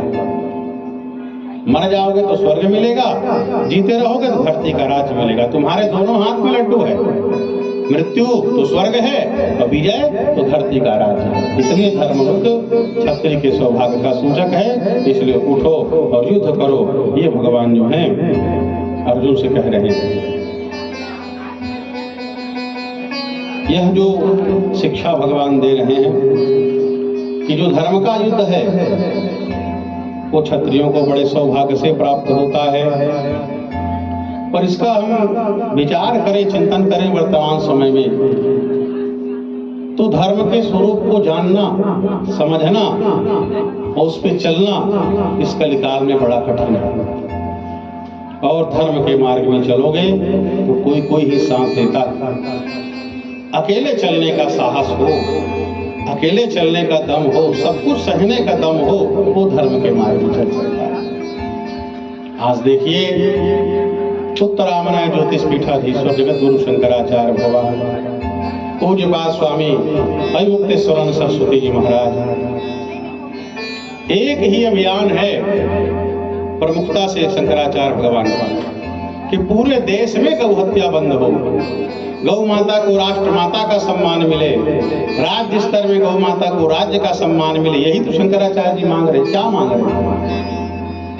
गावो न पशवः, गौ माता पशु नहीं है, गाय माता है, गाय जगत जननी है। गावो विश्वस्य मातरा। हमने पशु कह करके उसका अपमान कर दिया। ये भगवान शंकराचार्य जी चाह रहे हैं कि गौ माता को उनका सम्मान मिले और गौ माता राष्ट्र माता हो, इसकी घोषणा सरकार करे। राज्य स्तर में राज्य सरकार घोषणा करे कि गौ माता राज्य माता हो और पूरे देश में गौ हत्या बंद हो, गौ माता सम्मान के साथ जी सके, गौ माता की हम सेवा करें, उनका आशीर्वाद प्राप्त करें। कितना संघर्ष कर रहे हैं, कितना लोग विरोध कर रहे हैं, पर वो महातपस्वी, वो महामनस्वी, वो योद्धा, वो अद्वितीय पुरुष गौ माता की रक्षा के लिए चल रहे हैं, गौ माता को राष्ट्र माता बनाने निरंतर चल रहे हैं। वृंदावन से दिल्ली तक पैदल यात्रा, गोध्वज प्रतिष्ठा यात्रा, निरंतर भगवान शंकराचार्य जी की यही उद्देश्य लेकर के कार्य चल रहा है, गौ माता की रक्षा। तो जो पुण्यवान है, जो धर्मवान है, जो ज्ञानवान है, हमको आपको सबको पूज्यपाद भगवान शंकराचार्य जी का साथ देना चाहिए, उनके साथ चलना चाहिए। एक और निवेदन करूंगा, भगवान शंकराचार्य जी ऐसा क्यों कर रहे हैं? हमको आपको जो पाप लगता है उससे बचाने के लिए। जो सरकार, जो पार्टी गौ हत्या करती है, हम उसको वोट देते हैं तो हमको भी गौ हत्या का पाप लगता है। तो हमारे शंकराचार्य भगवान हमको गो हत्या के पाप से बचाने के लिए निकले। इसलिए संकल्प करो कि जो गाय की रक्षा करेगा, जो गाय की सेवा करेगा, जो गो हत्या बंद करेगा, जो गो माता को राष्ट्र माता बनाएगा, उसको ही वोट देंगे, उसका ही समर्थन करेंगे। बोलिए शंकराचार्य भगवान की। ये हमारे लिए है, हमारे मंगल के लिए है। और जब तक देश में गौ हत्या बंद नहीं होगी, जब तक गौ माता को राष्ट्र माता का सम्मान नहीं मिलेगा, जब तक गाय की सेवा नहीं होगी, आप कुछ भी कर लो, हम आप सुखी नहीं हो सकते। आज हमने क्या स्थिति कर दी है गौ माता की? कहाँ जाए बताइए ना, कहाँ जाए? पहले सबके घर में गाय थी, सबने घर से गौ माता को निकाल दिया है। अब परेशान हो रहे हैं, गौ माता यहाँ है वहाँ है। उनके गोचर भूमि में कब्जा करने वाले हम कहाँ खड़े होगी? उनकी भूमि खाली कर दो, गौ माता प्रेम से खड़े होगी, प्रेम से चलेगी, आशीर्वाद देगी। इन जो स्थितियों का निर्माण हमने कर दिया, आज दूसरे चीज के लिए घर में जगह है, केवल गाय के लिए नहीं है कि नहीं? और समाज की स्थिति परिस्थिति ऐसी बदल रही है कि अब आप गौ सेवा करना चाहो तो भी स्थिति आपकी विपरीत है, उल्टी परिस्थिति है। स्थिति ऐसी बनाई जा रही है कि दूसरे चीज के लिए जगह व्यवस्था है, गाय के लिए नहीं है। चाहोगे तो कठिनाई होगी। लोग तो आप प्रेम से गाय को कोढ़ा चारा खिलाओ तो लोग नाराज हो जाते हैं। एक स्थिति। तो इन स्थितियों से यदि अपना मंगल चाहिए, कल्याण चाहिए, बचना होगा। ऐसा सामाजिक वातावरण, ऐसा भाव तैयार करना होगा कि जो गौ माता है, पार्वती जी स्वयं गौ माता बनी है, शंकर जी नंदी बने हैं, उनका सेवा करें, उनका आशीर्वाद प्राप्त करें। और एक बात आपको बताऊं मैं, कोई आपके मन में मनोकामना है, आप प्रेम से गाय को सहलाओ, चारा खिलाओ और गाय की कान में बोलो। भगवान कृष्ण से पहले, भगवान राम जी से पहले और भगवान शंकर जी से पहले आपकी बात गौ माता सुन लेती है। आप करके तो देखो, प्रेम से गाय को सहलाओ और देख लेना गाय मारने वाली ना हो। नहीं तो कान के पास गाय वैसे करी तो रहे काम से। समझना है थोड़ा। तो जो गाय सीधी हो, प्रेम से चारा खिला करके पीठ में हाथ सहलाते हुए कि हे जगदम्बा, हे दुर्गा, हे भवानी, आप दुर्गा स्वरूप हैं, मेरे जीवन में ये समस्या है, मेरा ये काम है, आप कृपा करेंगे तो हो जाएगा। बोल के देखना, बहुत जल्दी आपका काम हो जाएगा। बोलो गौ माता की। उसके स्वरूप को पहचानिए, गौ माता के मंगलमय स्वरूप को जानिए और जितना हो सके तन से, मन से, धन से गौ माता की सेवा करिए। गौ माता का दर्शन करना भी पूजा है, गाय को छूना भी पूजा है, और गाय को प्रणाम करना भी पूजा है, गाय को चारा देना भी पूजा है, गाय के जल देना भी पूजा है, गाय बीमार है तो इलाज करा, चिकित्सा करना भी पूजा है। आप जिस ढंग से हो सके गौ माता की सेवा और पूजा करिए, आपका मंगल होगा, आपका कल्याण होगा। बोलो गौ माता की। हम चंदन लगाते हैं, तिलक लगाते हैं। ये जो तिलक लगा है भस्म इत्यादि का, तो आप यदि जहाँ गाय खड़े होती है तो उसके नीचे की जो धूली है, गौ माता का चरण रज है, उस चरण रज को यदि आप लगा लेते हो चंदन के रूप में, तो बिना गंगा गए गंगा स्नान का पुण्य आपको तत्काल मिल जाता है। बोलो गंगा मैया की। जो गाय के रज का तिलक करते हैं तो गो रज का तिलक लगाने से गंगा स्नान का पुण्य तत्काल मिल जाता है। आप यदि किसी कारण से तीर्थराज प्रयाग नहीं जा पा रहे हो, गंगा मैया के पास नहीं जा पा रहे हो,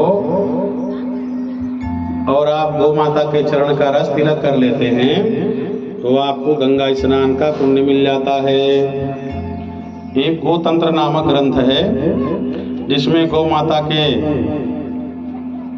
महिमा का विशेष वर्णन किया गया है। वही ये वर्णन आया है, यदि हम गोबर का तिलक लगाते हैं तो गोबर का तिलक करने से कोई तंत्र मंत्र, कोई टोना टोटका मारण काम नहीं करता।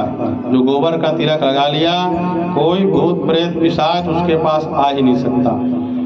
और जो गोरज का तिलक करता है, तत्काल उसको गंगा स्नान करने का पुण्य प्राप्त हो जाता है, क्योंकि गौ माता के श्री विग्रह में, शरीर में सारे देवी देवता निवास करते हैं। इसलिए इन चीज़ों को समझें। जितना हो सके आप जहाँ हो, जैसे हो, वही हम आप गौ माता की सेवा करें। गाय के परिक्रमा करने से पूरे तीर्थ यात्रा का फल प्राप्त हो जाता है। गाय के पूजा करने से 33 करोड़ देवी देवता के पूजन का फल मिल जाता है। सर्व व्याधि हरम चैव सर्वापत्ति निवारणम सर्व पाप प्रशमनम गोदानम परिकीर्तितम। जो गोदान करता है उसके सभी विपत्ति दूर हो जाती है, पाप नष्ट हो जाता है, व्याधि दूर हो जाती है, और वह महान पुण्य को प्राप्त करता है। कैसा भी पापी क्यों न हो, यदि गौदान कर लेता है तो व्यक्ति नरक नहीं जाता है, स्वर्ग जाता है। हाँ, आपको जो बता रहे थे कि गोरज से गंगा स्नान का पुण्य मिलता है, तो गोतंत्र ग्रंथ में लिखा है, गवाम चरण धूलिम तू सर्व पाप प्रणाशनम ललाटे मस्तके धार्यम गंगा स्नान फलम लभेत। जहाँ गौ माता खड़ी है वहाँ के चरण रज धूलि ले लीजिए, और जैसे ही मस्तक में लगाएंगे, ये सबसे सुंदर तिलक है, इसको लगाते ही आपका सारा पाप नष्ट हो जाएगा और आपको गंगा स्नान का फल मिल जाएगा। बोलो गंगा मैया की।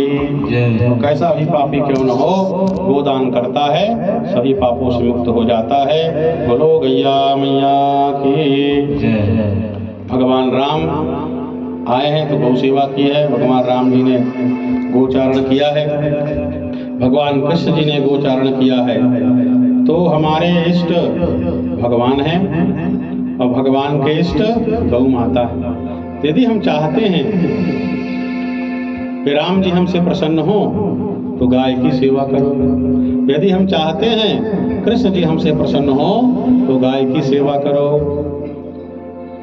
जिन भगवान ने गौ माता को अपना भगवान माना है, उसको हम प्रसन्न करना चाहते हैं, तो गौ माता जिसकी सेवा कर, गौ माता की जिन्होंने सेवा की है, हमारे भगवान ने जिनकी सेवा की है, उनकी सेवा करेंगे तो भगवान प्रसन्न हो जाएंगे। भगवान गोकुल में आए, वृंदावन में आए, क्यों आए? कि 9 लाख गौ माता की सेवा नंद बाबा करते हैं। तो जहाँ गायों की सेवा होती है, भगवान कृष्ण का आगमन होता है, भगवान राम का आगमन होता है, भगवान शिव का आगमन होता है। धर्म सम्राट स्वामी श्री करपात्री जी महाराज 1966 में चारों पीठ की शंकराचार्य भगवान बड़े बड़े संत महात्मा के साथ विश्व का सबसे बड़ा आंदोलन उन्होंने किया, गौ रक्षा का। वहाँ कृपात्री जी महाराज ने लाठी भी खाई, जेल भी गए, और जेल में जो कैदियों से उनको मरवाया गया, लोहे की कील उनकी आंख में पड़ी, उससे ही अंत समय में धर्म सम्राट जी ने शरीर छोड़ा, मगर गाय रक्षा का काम नहीं छोड़ा, धर्म रक्षा का कार्य नहीं छोड़ा, गौ की सेवा पूजा करते रहे। तो यदि हम चाहते हैं राम जी प्रसन्न हो, यदि हम चाहते हैं भगवान कृष्ण प्रसन्न हो, तो भगवान जी की पूजा करते, राम जी गौ माता की पूजा करते, कृष्ण जी गौ माता की पूजा करते। तो हमारे भगवान जिनकी पूजा करते हैं उनकी पूजा हमको करनी चाहिए। इस तरह से जो गायों की पूजा करता है, जो गायों की रक्षा करता है, उसको महान पुण्य की प्राप्ति होती है। यहाँ तक कहा गया भगवान शिव के समान हो जाता है। तो किसी भी तरह की मनोकामना है, कोई भी इच्छा है, आप गाय की सेवा करो, पीठ के सहलाओ, उनके कान में कहना, गौ माता आपकी इच्छा पूर्ति कर देगी। बोलो गौ माता की। आज बड़ा विपरीत समय है। हमारे छत्तीसगढ़ में तो गौ हत्या नहीं होती है, बहुत अच्छी बात है। बहुत से प्रांतों में गौ हत्या नहीं होती है, पर हमारे छत्तीसगढ़ से अन्य प्रांतों से गाय हत्या के लिए ले जाई जाती है। लोग गाय को छोड़ने लग गए। आप बताओ गाय कहाँ जाएगी? मैं गांव जाता हूँ कई जगह, लोग कहते हैं महाराज ये 100 गाय है, 50 गाय है, खेत को चर देती है। 100 गाय घूम कैसे रही है, कभी हमने सोचा है? ये बताओ, मैं अपने घर से गाय को नहीं निकालता, आप अपने घर से गाय को नहीं निकालते, गांव में जो हमारे कृषक भाई अपने अपने घर से गाय को नहीं निकालते, तो गाय चरती घूमती क्या, खेत को चरती क्या? गाय को निकाला हमने है, गाय को बेघर किया हमने है, अब भूख मरेगी तो कहाँ जाएगी आप बताओ? तो जो मिलेगा वो चरने जाएगी। ये व्यवस्था अपने हाथ में है। गाय को छोड़ देते हैं, कुछ लोग गाय को जंगल छोड़ दिए महाराज। अरे कौन सा जंगल में छोड़ दे, आबे नहीं करे वापस, पता करे। 100 गाय छोड़ दे, कहाँ गए? लौटिस का बनी लौटिस गाय। पहले हमारे यादव भाई लोग लेके जाते थे जंगल, बढ़िया चराते थे, और 2 महीना 4 महीने में बहुत सारा घी, बहुत सारा खोआ मीठा लेके उतरते थे।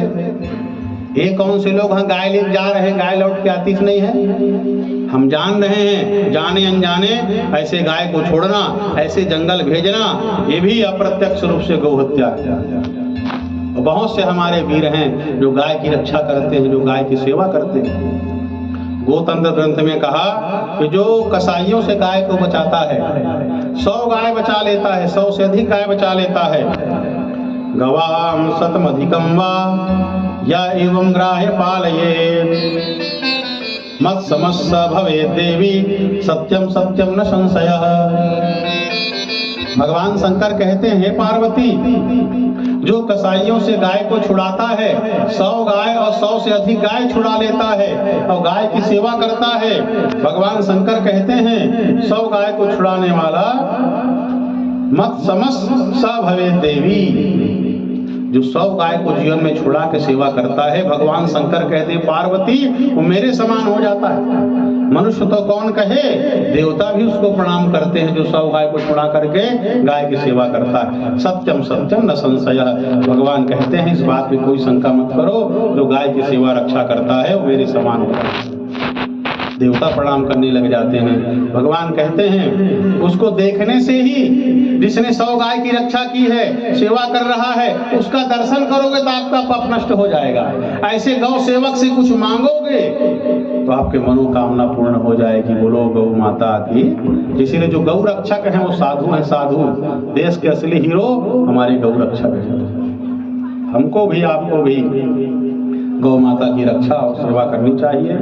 जितने प्रकार की रिद्धि सिद्धि है वो सब गौ रक्षक के पास चले आते हैं और गौ रक्षक की कृपा से आपको भी कृपा प्राप्त हो जाती है।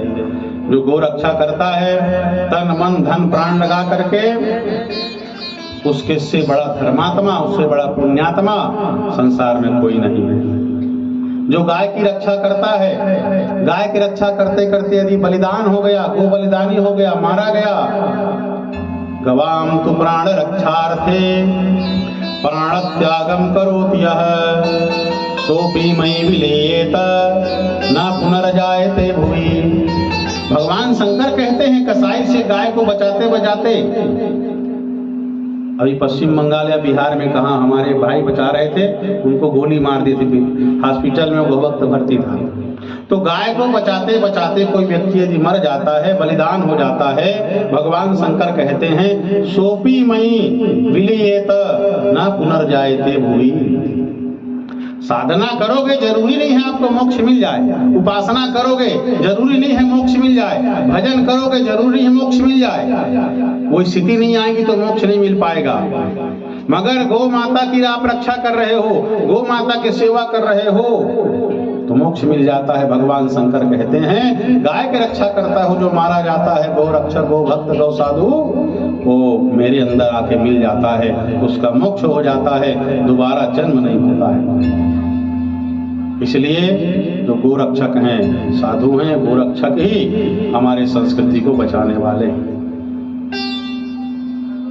गो रक्षकों के महिमा का वर्णन करते हुए भगवान शंकर कह रहे हैं गो तंत्र में कि जो कोई गाय का भक्त गो रक्षा करता हुआ मारा गया, उसकी जो अंतिम यात्रा निकलती है, जो शव यात्रा निकलती है, उसको जो कंधा देता है गोरक्षक को, वहना तत्तस्य प्रेतस्य तद भस्म धारणादपि दाहस्थलम तस्य दृष्ट्वा नरः पापैः प्रमुच्यते। गो भक्त को जो कंधा देगा वो निष्पाप हो जाएगा, सारे पाप उसके नष्ट हो जाएंगे। गो भक्त की अंतिम यात्रा में जो चलेगा, चलने वाला भी पाप से मुक्त हो जाएगा। उसका शरीर जल जाता है, उसके शरीर का जो भस्म लगाता है, उसके शरीर का धुआं जिसको स्पर्श कर लेता है से गो भक्त का, वो व्यक्ति भी पाप मुक्त हो जाता है। ये गो भक्त की महिमा है। और जो गो भक्त चला गया, और उसके परिवार का पोषण कौन करेगा, परिवार का भरण कौन करेगा? तो जो गो भक्त जिसका प्राण गो भक्ति में चला गया है, उसकी पत्नी है, उसके पुत्र हैं, पुत्री है, परिवार की जो सहायता करता है, तस्य पुत्र कलत्राधि पालयेत्यस्तु भक्तितः सहायं वा धनहि कुर्यात् तस्य पुण्यम न गण्यते। गोरक्षक के परिवार की जो सेवा करता है, धन देता है, अन्न देता है, वस्त्र देता है और उसका जो पोषण करता है, कहते हैं कि चित्रगुप्त भी उसके पुण्य की गणना नहीं कर सकता जो गोभक्त के परिवार की सेवा और सहायता करता है। इस तरह से गाय की रक्षा करना, गोभक्त की सेवा करना बहुत बड़ा पुण्य है। हमको आपको सबको करना चाहिए। गोव्रत, गोग्रास का ही मंगलमय वर्णन है। तो पहली रोटी हम लोग गाय के लिए निकालते हैं, तो प्रतिदिन हमको आपको गोग्रास निकालना चाहिए, महान पुण्य है। अब एक तो गोग्रास व्रत होता है, आपने देखा होगा, कुछ लोग भोजन करते हैं तो अपनी थाली से निकालते हैं। जितनी सामग्री उसको परोसोगे तो जितनी सामग्री थाली में रहेगी वो गौ माता के लिए थोड़ा थोड़ा निकाल देते हैं। इसको गोग्रास व्रत कहते हैं। तो वो गोग्रास निकाल करके पहले गाय को खिला दीजिए और फिर गाय को प्रणाम कर लीजिए। इस तरह से जो गोग्रास का व्रत लेता है, भगवान कहते हैं कि वो जो है गो भक्तों में शिरोमणि कहा जाता है। सगो भक्त शिरोरत्न स्वर्गम याति सुनिश्चितम। तो गो भक्तों में गो रत्न के समान माना जाता है, गो शिरोमणि माना जाता है। ऐसा हो सके तो गोग्रास का ही बदलें। जो पंचकव्य बनता है, पंचामृत बनता है, उसको पीने से बड़ी बड़ी बीमारी दूर हो जाती है। और जो पाप पहले हमारे बालों में रहता है, बाल के माध्यम से शरीर के अंदर जा करके अस्थि में चला जाता है। तो जो गाय का पंचकव्य बनता है, गाय का दूध, दही, घी, गौमूत्र, गोबर, जो पुराण से पहले, यज्ञ से पहले ग्रहण करते हैं, उसको ग्रहण करने से जो पाप शरीर के अंदर जा करके हमारे हड्डी में रहता है, तो हड्डी में रहने वाला पाप भी पंचकव्य प्राशन करने से नष्ट हो जाता है। अस्थि त्वंतगतम पापम, अस्थि में रहने वाला पाप नष्ट होता है पंचकव्य के सेवन करने से। जो प्रक्रिया चल रही है, जिस ढंग से समाज और सरकार चल रहा है, तो आज कितनी गाय हमारे पास है। पहले लोगों घर में 10-10, 20-20 गायें थी, अब लगभग 8-9 करोड़ गाय बची है। 100 करोड़ हिंदू हैं, तो 10 हिंदू को एक गाय मिलेगा, सब के सब पालन करना चाहें तो एक परिवार में एक गाय। और यदि अब आज हम गोरक्षा के लिए खड़े नहीं हुए, आज गौ माता के लिए सजग नहीं हुए, आने वाले समय में गौ माता का दर्शन कैसे होगा? फिर यज्ञ के लायक कैसे बनोगे? हमसे जो पाप और अपराध होता है, उसके कारण हम यज्ञ करने के लायक नहीं रहते हैं। पंचगव्य पी करके यज्ञ करने के लायक गौ माता हमको बनाती है। जब गाय के गोबर से किसी स्थान को लीपते हैं, तब वहाँ भगवान की पूजा होती है, तब वहाँ यज्ञ होता है। तो गाय नहीं रही होगी तो गाय के लायक स्थान पूजा के लायक कैसे बनेगा? गोबर से हम लोग गौरी गणेश बनाते, उससे पूजा होती है और समस्त कार्यों की सिद्धि होती है। तो सर्व पाप समायुक्तो को शरणम व्रजेत यदि न तस्य नरके वासः सा सनातन सुंदरी। भगवान कहते हैं जो गाय का पंचामृत बनाता है, गाय की सेवा पूजा करता है, वो सभी पापों से मुक्त हो जाता है, नरक नहीं जाता है, मोक्ष प्राप्त कर लेता है। ऐसा भगवान शंकर कह रहे हैं। तो हम आप सब तन से, मन से, धन से जितना बने गाय की सेवा करें, और जो कोई गाय की सेवा करे उसका हमारे प्रति भाव अच्छा हो, और जो गौ सेवा करे वहाँ आप सेवा करिए, जहाँ गौशाला हो, जहाँ दिख रहा हो, हम आप सब गौ की सेवा करके भगवान की कृपा प्राप्त करें। बोलो गौ माता की। इस तरह से भगवान कृष्ण अर्जुन को बता रहे हैं कि अर्जुन, क्षत्रिय के जीवन में धर्म युद्ध करने का मौका मिल जाए तो बहुत बड़ा सौभाग्य है। धर्म युद्ध में क्षत्रिय के दोनों हाथ में लड्डू होता है। हतो वा प्राप्त स्वर्गम जित्वा भोक्ष से महिम। लड़ते लड़ते मारा जाएगा तो स्वर्ग मिलेगा, और लड़ते लड़ते जीत गया तो धरती का राज्य प्राप्त होगा। इस तरह से भगवान ने कहा, अर्जुन तुम्हारे दोनों हाथ में लड्डू है, तस्मात् उत्तिष्ठ कौन्तेय युद्धाय निश्चय। उठो और उठ करके युद्ध करने का निश्चय करो। फिर भगवान ने अर्जुन को सूत्र दिया कि युद्ध करोगे, तुम्हारे मन में ये बात है कि लोग मरेंगे, मारना पड़ेगा, कोई गुरु है, पितामह है, चाचा है, ताऊ है, तो भगवान ने सूत्र दिया कि मैं जो बता रहा हूँ उस सूत्र के अनुसार कर्म करोगे तो तुमको पाप नहीं लगेगा। कैसे कर्म करना है? सुख दुखे समय कृत्वा लाभालाभो जया जयो ततो युद्धाय युज्यस्व नैवं पापम वाप्स्यसि। भगवान कहते अर्जुन युद्ध करो, पर लड़ते लड़ते सुख और दुख में सम रहो। लड़ते लड़ते लाभ और हानि हो जाए, दोनों में सम रहो। लड़ते लड़ते हो सकता है विजय हो सकता है पराजय हो जाए, हार जाओ, तो जय और पराजय दोनों में सम रहो। इस तरह से निश्चय करके युद्ध करोगे। युद्ध करने से कोई मरे कि कितनों के मारो, तुमको पाप नहीं लगेगा। भगवान ने क्यों समझा रहे हैं इसलिए कि सुख और दुख, हम पाप क्यों करते हैं? दुख से बचने के लिए, सुख पाने के लिए। हम गलत काम क्यों करते हैं? अनुचित लाभ प्राप्त करने के लिए और हानि से बचने के लिए। हम गलत क्यों करते हैं? पराजय से बचने के लिए और विजय प्राप्त करने के लिए। तो भगवान ने सूत्र दिया कि सुख और दुख, लाभ और हानि, जय और पराजय, विजय और हार, दोनों को समान मान लोगे तो तुम कोई अनुचित काम नहीं करोगे, गलत काम नहीं करोगे। यही सूत्र हम आप अपने जीवन में अपना लें कि सुख दुख हानि लाभ जीवन मरण जय विजय बराबर है, तो कोई व्यक्ति पाप नहीं करेगा। पाप होता है सुख के लिए, लाभ के लिए, विजय के लिए। अब दोनों को आप बराबर मान करके कर्म करोगे तो वह व्यक्ति पाप में लिप्त नहीं होगा। इस तरह से कर्म करने वाला पाप मुक्त होकर के कर्म योगी बन करके भगवान को प्राप्त कर लेता है। बोलिए गीता माता की। भगवान ने अर्जुन को पाप से बचने का सूत्र दिया। फिर बताया कि जिस व्यक्ति का मन संसार के भोगों में लगा रहता है, उसका मन भगवान के चरणों में स्थिर नहीं होता है। कहते हैं अर्जुन, तुम्हारा अधिकार केवल कर्म करने में है, फल में अधिकार नहीं है, इसलिए तुम कर्म करो, फल की चिंता मत करो। समत्वम योगोच्यते योगः कर्मसु कौशलम। इसके माध्यम से भगवान ने अर्जुन को समझाया कि योगः कर्मसु कौशलम, कर्म करने की कुशलता क्या है? कर्म करने की कुशलता यही है कि जिस कर्मों को करके संसार के बंधन में हम बंध जाते हैं, उन कर्मों को इस ढंग से किया जाए कि वो कर्म हमको संसार के बंधन में बांधने वाला ना बने, संसार से मोक्ष देने वाला बन जाए। तो इस तरह से जो कर्म करेगा वही योगः कर्मसु कौशलम।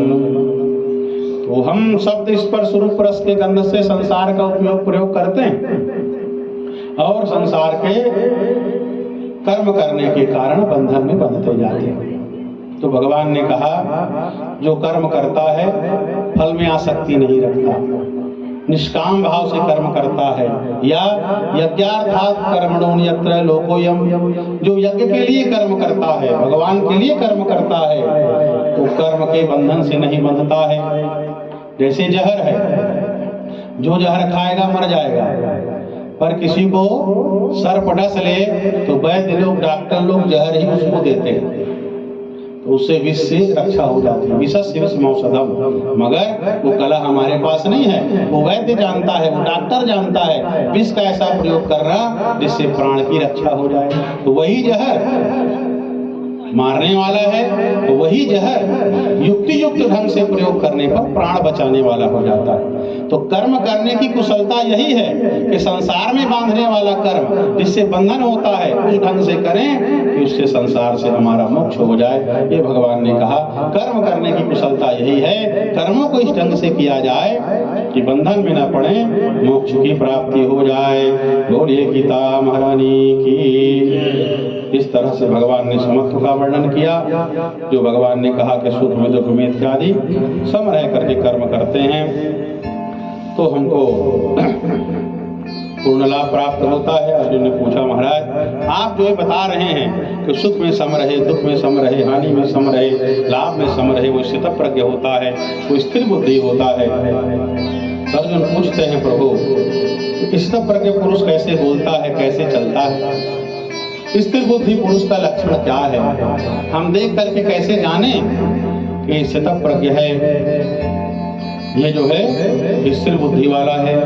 तब भगवान ने स्थितप्रज्ञ पुरुष लक्षण का वर्णन किया स्थिर बुद्धि का। प्रजहाति यदा कामान सर्वान् पार्थ मनोगतान् आत्मन्येवात्मना तुष्टः स्थितप्रज्ञस्तदोच्यते। भगवान कहते हैं प्रजहाति यदा कामान, हमारे मन में जो बहुत सारी इच्छाएं हैं, कामनाएं हैं, ये खाना है, ये देखना है, ऐसा करना है, ये बनाना है, यहाँ जाना है, जितनी इच्छाएं हैं, तो जिस समय जिस काल में अपने मन के समस्त इच्छाओं का हम त्याग कर देते हैं और आत्मन्येवात्मना तुष्ट, हम अपने आत्मा में ही संतुष्ट रहते हैं, आत्मा में ही रमण करते हैं।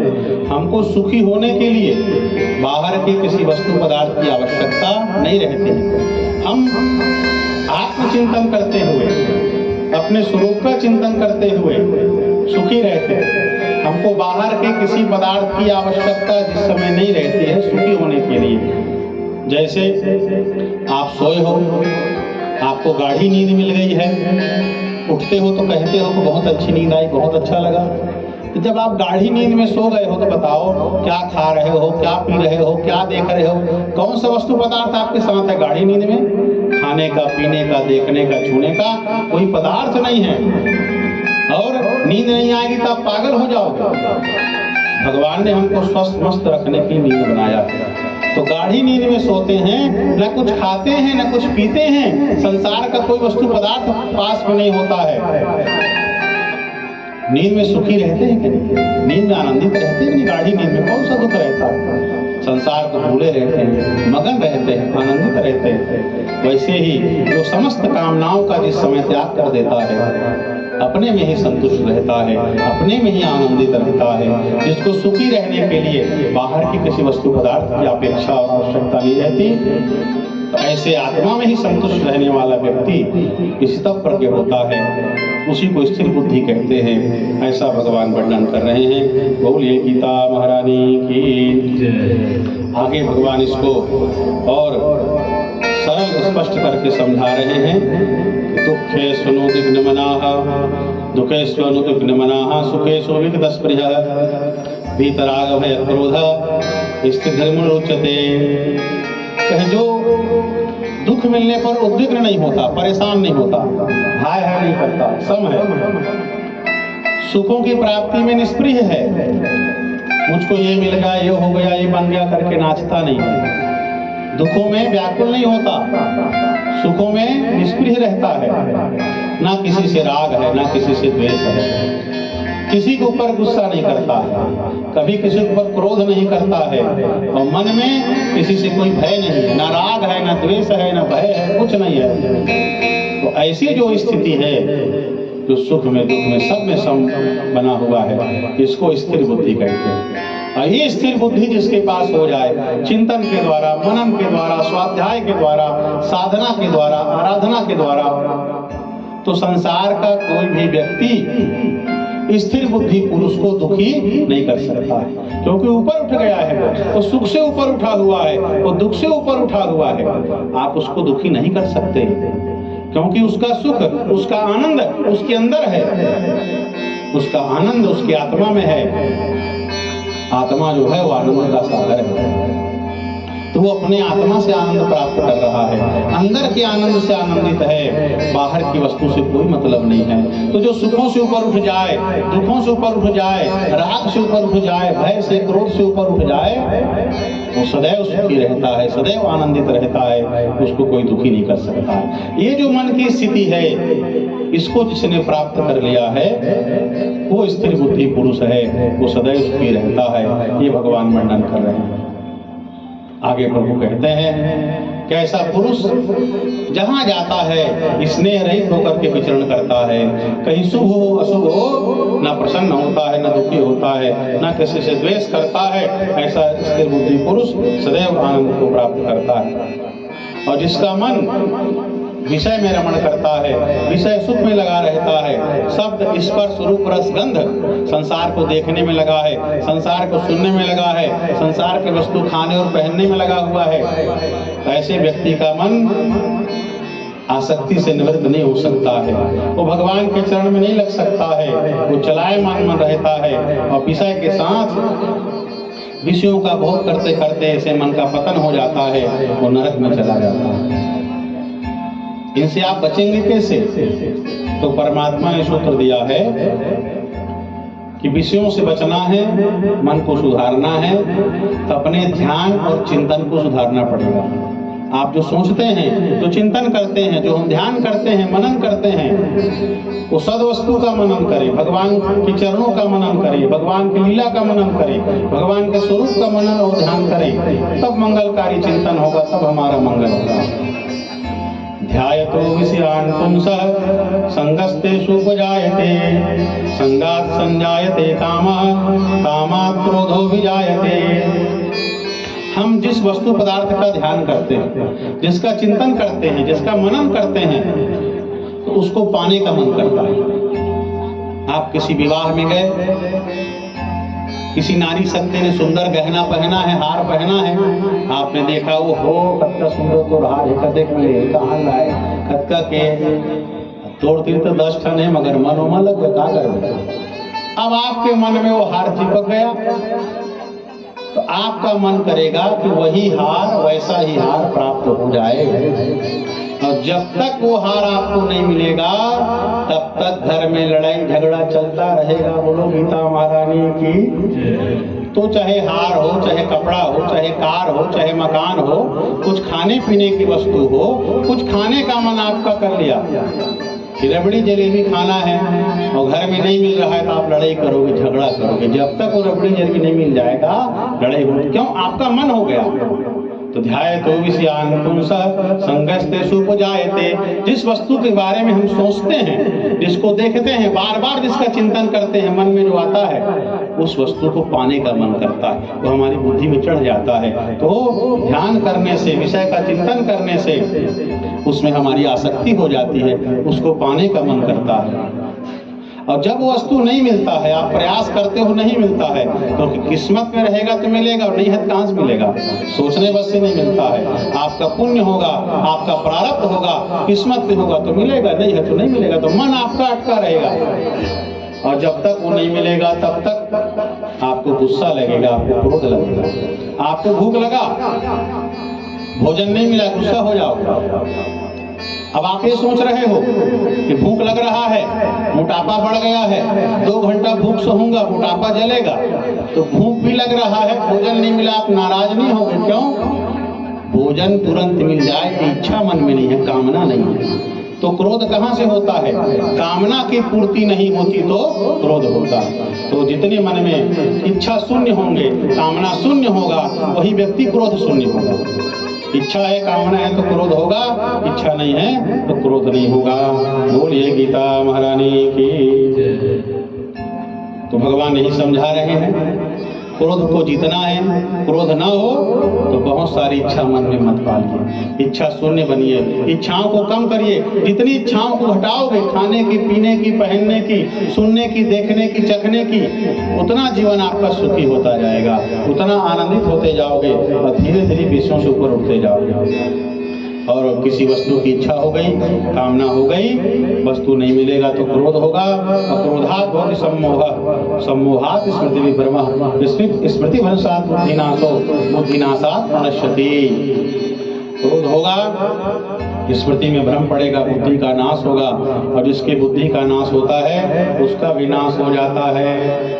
इसलिए हमको बचना है, साधना करना है, भगवान को पाना है तो भगवान का चिंतन करिए, भगवान का ध्यान करिए, भगवान के चरणों का ध्यान करिए, भगवान को पाने की इच्छा करिए, भक्ति की इच्छा करिए, साधना की इच्छा करिए, कथा की इच्छा करिए। तो अच्छी इच्छा होगी तो भगवान से जोड़ देगी। जब हमारी इच्छाएं भगवान से जोड़ देती हैं, हमारा मंगल हो जाता है, कल्याण हो जाता है। जब हमारी इच्छा संसार से जोड़ती है, उसको पाने के लिए कर्म करते हैं, संसार में बंधे रहते हैं। तो जो अपना मंगल चाहते हैं, कल्याण चाहते हैं, तो हमारी इच्छा भक्ति की हो, पूजा की हो, सेवा की हो, पुण्य की हो, सत्कर्म की हो। जब अपनी इच्छाओं को भगवान से जोड़ देंगे तो भगवान को पाने का मन करेगा, और जब भगवान को पाने का मन करेगा तो आप नाम जप करेंगे, भजन करेंगे, कथा सुनेंगे, भगवान का ही चिंतन करेंगे, भगवान का ही मनन करेंगे, तो भगवान को पाने के लायक आपका मन बन जाएगा। बोलिए गीता महारानी की। इसलिए अपना मंगल चाहिए तो चिंतन सुधारिए, मनन सुधारिए, ध्यान को सुधारिए। इसीलिए हमारे वेदों ने कहा भद्रम कर्णे विश्रुयाम भद्रम पश्येमाक्षभिर्यत्रा। अच्छा देखेंगे तब अच्छा सोचेंगे, अच्छा सुनेंगे तब अच्छा सोचेंगे। अच्छा सोचने के लिए, अच्छे चिंतन के लिए अच्छा श्रवण जरूरी है, और अच्छे चिंतन के लिए अच्छा दृश्य, अच्छा देखना जरूरी है। इसलिए मंगल देखें, साधु संतों का दर्शन करिए, मंदिर जाइए, भगवान के चरणों का दर्शन करिए, कथा श्रवण करिए, भजन करिए, नाम जप करिए। इससे चिंतन सुधरेगा, चिंतन सुधरेगा तो भगवान में मन लगेगा, फिर भगवान को पाने का प्रयास करेंगे। और जो मन भगवान को पाने के लिए भगवान में लग जाता है, ऐसे मन से हमारा मंगल और कल्याण हो जाता है। बोलिए गीता महारानी की। इस तरह से भगवान ने वर्णन किया, कहा योगी साधक वही है जो भगवान को पाने का प्रयास करता है, और संसार के लोग संसार के पाने के प्रयास में लगे हुए हैं। जिस समय जिस काल व्यक्ति कामनाओं का त्याग करके चलता है, तो उस समय वह व्यक्ति शांति को प्राप्त करता है। जो शांति को प्राप्त करता है वही सुख और परमात्मा को प्राप्त कर लेता है। इस तरह से भगवान ने स्थिर प्रज्ञ पुरुष का, स्थिर बुद्धि पुरुष का मंगलमय वर्णन किया है। फिर भगवान ने आगे कर्मों का वर्णन किया, यज्ञ का वर्णन करते भगवान कहते हैं यज्ञार्थात् कर्मणो यत्र लोकोऽयं करबन्धना। वैसे तो जो कर्म है वो संसार के बंधन में बांधता है, बांधने वाला होता है, पर जब हम भगवान के लिए कर्म करते हैं, यज्ञ के लिए कर्म करते हैं, उससे कर्म का बंधन नहीं होता है। यज्ञ करने से वर्षा होती है, वर्षा से अन्न होता है, और अन्न से सृष्टि होती है। बोलिए यज्ञ नारायण भगवान की। इस तरह से भगवान यज्ञ का वर्णन किया, और वर्णन किया कि यज्ञ के लिए कर्म करेंगे, भगवान के लिए कर्म करेंगे तो कर्म के बंधन में नहीं बनेंगे। बोलो यज्ञ महारानी, गीता महारानी की। जाना है कभी आप? निकल, ठीक ठीक, हाँ प्रसाद ले लेंगे तुलसीदास। हाँ ठीक।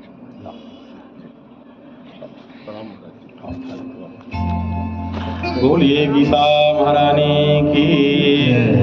राधे राधे राधे, जय जय जय श्री राधे। राधे राधे राधे, राधे जय श्री राधे। राधे राधे राधे, जय जय जय श्री राधे। राधे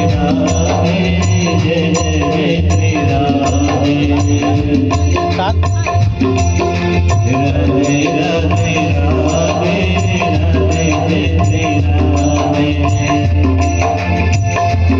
राधे राधे राधे,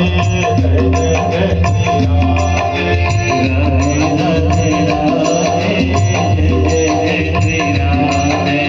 गाओ मुख से राधे, बोलो मुख से राधे। गाओ मुख से राधे,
सुंदर बातें और सूत्र गीता में है, छोड़ने का मन ही नहीं करता।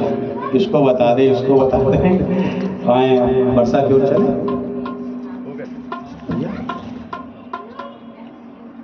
तुलसी वर्षा की ओर चले तो ठीक, खूब आशीर्वाद दिए भगवान को। बिल्कुल। तो भगवान जो सूत्र दे रहे हैं गीता में, हमारे मंगल के लिए, हमारे कल्याण के लिए, भगवान ने कहा श्रेयान स्वधर्मो विगुणः परधर्मा सुनिश्चितात् स्वधर्मे धर्म श्रेयः परधर्मो भयावहः। भगवान ने कहा कि आप अपने सनातन हिंदू धर्म में, अपने वर्णाश्रम धर्म में, अपने वर्ण और आश्रम के अनुसार अपने स्वधर्म का पालन करते रहिए। दूसरे के धर्म को मान लो बहुत अच्छे से पालन कर सकते, अपने धर्म का कम पालन कर पाते हैं, तो भी अपने धर्म में बने रहिए। हमारा मंगल, हमारा कल्याण अपने धर्म में ही होगा। जो दूसरे के धर्म में चला जाता है, सनातन हिंदू धर्म के छोड़ करके ईसाई बन जाता है, मुसलमान बन जाता है, वो भागवत के अनुसार 80 पत्र नामक नरक में जाता है, जहाँ के वृक्ष तलवार के समान है पत्ते, यम के दूत उसको मारते हैं। जब वो दौड़ता है 80 पत्र बन के वृक्ष के तलवार के जैसे पत्तों से उसका शरीर लगता है और कट कट करके टुकड़ा टुकड़ा होकर के गिरते जाता है। तो यहाँ गीता में भगवान कह रहे हैं कि अपना धर्म सबसे अच्छा होता है। जितना हो सके, जैसा हो सके, जितना बन रहा है उतना पालन करके सनातन हिंदू धर्म में बने रहिए। ठीक है, कलिकाल है, कठिन युग है, समय और वातावरण ऐसा हो गया है तो धर्म के पालन के योग्य नहीं है, कम है। जितना हो सके पालन करिए, अपने धर्म में बने रहिए, ये भगवान ने संदेश दिया। फिर भगवान ने बताया, अर्जुन ने पूछा महाराज यह जो मनुष्य है वो पाप क्यों करता है? तब भगवान कहते हैं कि मनुष्य के पाप करने का कारण ये है कि काम ऐस क्रोध ऐस रजोगुण समुद्भवः। ये जो हमारे अंदर काम और क्रोध है, इसी के कारण व्यक्ति पाप करता है। इससे बचने का प्रयास हो, व्यक्ति पाप से ही बच जाएगा। बोलिए गीता महारानी की। इस तरह से भगवान वर्णन करते हैं। चौथे अध्याय, सब अध्याय के एक सूत्र बताते चलते हैं। चौथे अध्याय में भगवान ने कहा कि जब जब धर्म की ग्लानि होती है, हानि होती है, तो मैं अवतार लेता हूँ। परित्राणाय साधूनां विनाशाय दुष्कृतां और धर्म संस्थापनार्थाय संभवामि युगे युगे। मैं धर्म की स्थापना के लिए, साधुओं की रक्षा के लिए मैं अवतार लेता हूँ। भगवान ने कहा ज्ञान बहुत पवित्र है, जिसके पास श्रद्धा होती है वो ज्ञान प्राप्त करता है, और ज्ञान रूपी अग्नि से हमारे सारे कर्म जो हैं जल करके नष्ट हो जाते हैं। इसलिए ज्ञान को प्राप्त करने का प्रयास करना चाहिए। फिर भगवान ने 5वें अध्याय में वर्णन किया कि बाह्य स्पर्श स्वसत्तात्मा विन्दत्यात्मनीय सुखम। जो हमारे बाहर का सुख है, संसार का सुख है, वो आने जाने और नष्ट होने वाला है। तो जो अपने आत्मा के सुख को, अंदर के सुख को प्राप्त करता है, वही अनंत और अखंड आनंद को प्राप्त कर लेता है। बोलिए श्री कृष्ण भगवान की। चंचल मही मना कृष्ण, अर्जुन ने कहा ये मन बड़ा चंचल है प्रभु, कैसे करें? तब भगवान ने कहा कि आप अभ्यास करिए, बार बार अभ्यास करेंगे तब धीरे धीरे मन जो है भगवान के चरणों में लग जाएगा। 4 प्रकार के भक्तों का वर्णन भगवान ने 8वें अध्याय में किया है। आर्त भक्त, अर्थार्थी भक्त, जिज्ञासु भक्त और ज्ञानी भक्त। जो किसी दुख में भगवान का भजन करता है वो आर्त भक्त है, और जो कुछ पाने के लिए भगवान का भजन करता है वो अर्थार्थी भक्त है। जो भगवान को जब जानना चाहता है वो जिज्ञासु भक्त है, और जो जान चुका है वो ज्ञानी भक्त है। फिर भगवान ने अपने विराट स्वरूप का वर्णन किया है, और भगवान कहते हैं जो मेरी भक्ति करता है, भक्ति के मार्ग में चलता है, न मे भक्तः प्रणश्यति, मेरे भक्त का कभी नाश नहीं होता है। फिर भगवान ने बहुत समझाया। अर्जुन कहते हैं तो भगवान ने कहा देखो अर्जुन, जिनसे युद्ध करने के तुम खड़े हो तो निमित्त मात्रम बहुसव्य साचिन। यदि तुम युद्ध नहीं करोगे तो भी ये मरेंगे, युद्ध करोगे तो भी मरेंगे। भगवान ने विराट स्वरूप दिखाया है। अर्जुन ने कहा महाराज मैं देख नहीं पा रहा हूँ। दिव्यम ददामि ते चक्षुर, भगवान ने दिव्य दृष्टि दी है। तब अर्जुन ने भगवान के विराट स्वरूप को देखा है। 1000 भुजा है, 1000 मुख है, 1000 हाथ हैं। और उन्होंने यह भी देखा जितनी कौरव सेना है, पांडव नौसेना है उसमें से अधिकांश भगवान के मुख में जा रहे हैं। सब उनके दांत में मरे हुए पड़े हुए हैं। भगवान ने दिखा दिया ये तो होके रहेगा। भूभार हरण के लिए भगवान आए हैं तो धरती का भार कम होगा ही। तुम लड़ोगे तो भी कम होगा, नहीं लड़ोगे तो भी कम होगा। इसलिए कहा कि निमित्त मात्र भव सब साचिन, आप निमित्त बन जाओ। और जो भगवान के चरणों में लगा करके धर्म का पालन करता है, सुधर्म का पालन करता है, कर्म करता है, कर्म के फल को भगवान को अर्पण कर देता है, यानी निष्काम कर्म करता है, तो भगवान कहते हैं तेषाम हम समुद्धरता मृत्यु संसार सागरात्। तो भगवान के अनुकूल कर्म करता है वो संसार सागर से भगवान उसका उद्धार कर देते हैं। भगवान ने सुंदर योग का वर्णन किया है, भक्ति का वर्णन किया है, बताया है कि सुंदर भगवान का चतुर्भुज स्वरूप है, वो भक्ति के द्वारा ही उसका मंगलमय दर्शन होता है। जो सत्व गुण में के अनुसार सात्विक कर्म करते हैं वो स्वर्ग इत्यादि सुख को प्राप्त करते हैं। सत्व गुण सुख में लगाता है, रजोगुण कर्म में लगाता है, और जो तमोगुण है वो हमको आलस्य में लगाता है। फिर गीता के 16वें अध्याय में भगवान ने बताया यह शास्त्र विमुत्सृज्य वर्तते कामकारतः। भगवान ने इतनी सुंदर कर्मों की व्याख्या गीता के 16वें अध्याय में की है। यह शास्त्र विमुत्सृज्य वर्तते कामकारतः न स सिद्धिम वाप्नोति न सुखम न पराम गतिम। जो शास्त्र के विधि को छोड़ करके मनमाना कर्म करता है, मनमाना आचरण करता है, ऐसा व्यक्ति सुख नहीं पाता है, सिद्धि नहीं पाता है, शांति नहीं पाता है। हमको सुख कब मिलेगा? जब धर्म के अनुकूल आचरण करेंगे, धर्म का पालन करेंगे, तब सुख मिलेगा। मनमाना आचरण करेंगे, शास्त्र आज्ञा नहीं मानेंगे, तो सुख शांति मोक्ष तीनों नहीं मिलेगा। भगवान ने इसलिए कहा तस्मात् शास्त्रम प्रमाणम ते कार्याकार व्यवस्थितौ। क्या करना है क्या नहीं करना है उसमें शास्त्र ही प्रमाण है। मुझको ये अच्छा लगता है, मैं सोचता हूँ कि ये अच्छा है, इससे काम नहीं चलेगा।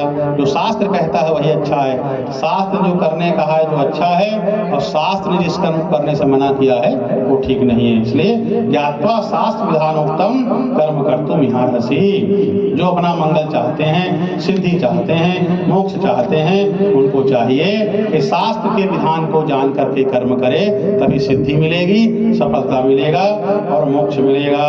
बोलिए गीता महारानी की।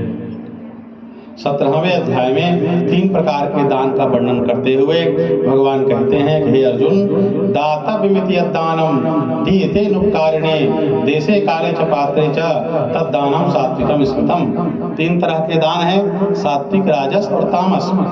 सात्विक दान कौन है? दातव्यमिति उद्देश्य, जो सोचता है दान देना कर्तव्य है, दान करना चाहिए, ये सोच करके दान करता है।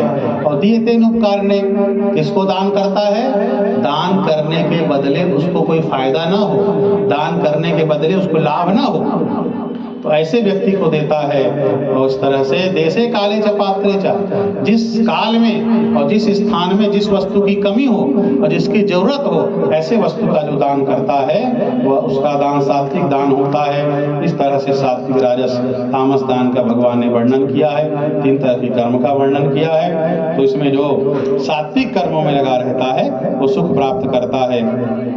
इसलिए हमको सात्विक कर्म की ओर आगे बढ़ना चाहिए। बोलिए गीता महारानी की। फिर 18वें अध्याय में भगवान ने समझाया अर्जुन को और कहा जो तामस बुद्धि है, बुद्धि तामसी हो जाती है तो अधर्म को ही धर्म मानने लग जाता है, पाप को पुण्य समझने लग जाता है। जो सात्विक बुद्धि है वो भगवान में लगती है। बहुत तरह से भगवान ने समझाया है और समझा करके अंत भगवान ने कह दिया, कहे कि अर्जुन आपको तो युद्ध करना है, लड़ना है, इसलिए अब तू मन मना हो, मत भक्तो, मुझ में मन लगाने वाला हो जा, मेरा भक्त बन जा और मेरे शरण में आ जा। भगवान ने कहा कि सर्वधर्मान परित्यज्य माम एकम शरणं व्रज अहम ता सर्व पापेभ्यो मोक्षयिष्यामि मा शुचः। भगवान ने कहा अर्जुन अब तुम कोई चिंता मत करो, किसी तरह का चिंतन मत करो, तुम मेरे शरण में आ जाओ और जो मैं कहता हूँ वो करो तो मैं तुमको पापों से मुक्त कर दूंगा, तुम्हारा मंगल होगा, कल्याण होगा। फिर अर्जुन ने कहा प्रभु ये आपने मेरे ऊपर बड़ी कृपा की है, सुंदर गीता शास्त्र मुझे आपने समझा दिया है। अर्जुन अंत में कहते हैं नष्टो मोह स्मृति लब्ध्वा तत्प्रसादान में अच्युत। हे अच्युत, आपके गीता ज्ञान को प्राप्त करके मेरा मोह नष्ट हो गया है। और जो स्मृति थी जिसको भूल गया था उसको मैंने प्राप्त किया। यहाँ तात्पर्य यह है कि जो ज्ञान है बाहर से भगवान ने नहीं दिया है, ज्ञान आपके हमारे सबके अंदर है। अविद्या के कारण, अज्ञान के कारण भूल गए हैं, तो वह ज्ञान सुनने से हमारे स्मरण में आ जाता है। कहे प्रभु मुझे सब याद आ गया है, मेरा संदेह दूर हो गया है, अब आप करिष्ये वचनम तव, अब आप जो कहेंगे मैं वही करूँगा। तब अर्जुन युद्ध के लिए तैयार हो जाते हैं। गीता का आखिरी श्लोक संजय कहते हैं, यत्र योगेश्वरः कृष्णो यत्र पार्थो धनुर्धरः तत् सेविजो भूतिर्ध्रुवा नीतिर्मतिर्मम। संजय कहते हैं जहाँ भगवान कृष्ण हैं, जहाँ अर्जुन है, वही विजय है, वही विभूति है, ऐसा मेरा अचल मत है। बोलिए गीता महारानी की, वृंदावन बिहारी लाल की। इस तरह से जैसा समझ में आया यथामति यथागति भगवान की वाणी का चर्चा करने का, कहना सुनने का सौभाग्य मिला है। भगवान से ही प्रार्थना करते हैं कि हमारा आपका मन धीरे धीरे संसार के कर्तव्यों का पालन करते हुए संसार से हटे और भगवान के चरणों में हमारा मन लग जाए। भगवान का नाम लेते, भगवान का ध्यान करते, भगवान को स्मरण करते ही शरीर से प्राण छूटे, यही चाहते हैं। आइए दो बार भगवान का नाम, जिनके पास गीता है सामने रख लेंगे। विष्णु सहस्त्र नाम का पाठ चलेगा, तुलसी आप चढ़ाते रहेंगे, तुलसी पूरा हो जाए उसी तुलसी को उठा करके फिर चढ़ा लेना और राधा कृष्ण सीताराम सीताराम भगवान का नाम जपते रहना। पंडित जी लोग जो है विष्णु सहस्त्र नाम का पाठ करेंगे। आप जिसके पास गीता ना हो आकर के गीता यहाँ से ले सकते हो, गीता ना हो तो आके ले लीजिए, लाए हैं तो गीता निकाल लीजिए और आइए तुलसी वर्षा गीता का दान। राधे राधे राधे, जय जय जय श्री राधे। राधे राधे राधे, जय जय श्री राधे। राधे राधे राधे, जय जय जय श्री राधे। राधे राधे राधे, जय जय जय श्री गीता महारानी की जय। आज के कथा में हमारे प्रिय अनुज प्रिय भाई राम के प्रसाद जी आए हैं, उनका हृदय से अभिनंदन है, स्वागत है। आइए विष्णु सहस्त्र नाम का पाठ और तुलसी वर्षा। गीता है तो निकाल के सामने रख लीजिए, ना हो आकर के गीता यहाँ से ले सकते हो। बोलो गीता महारानी की। चलो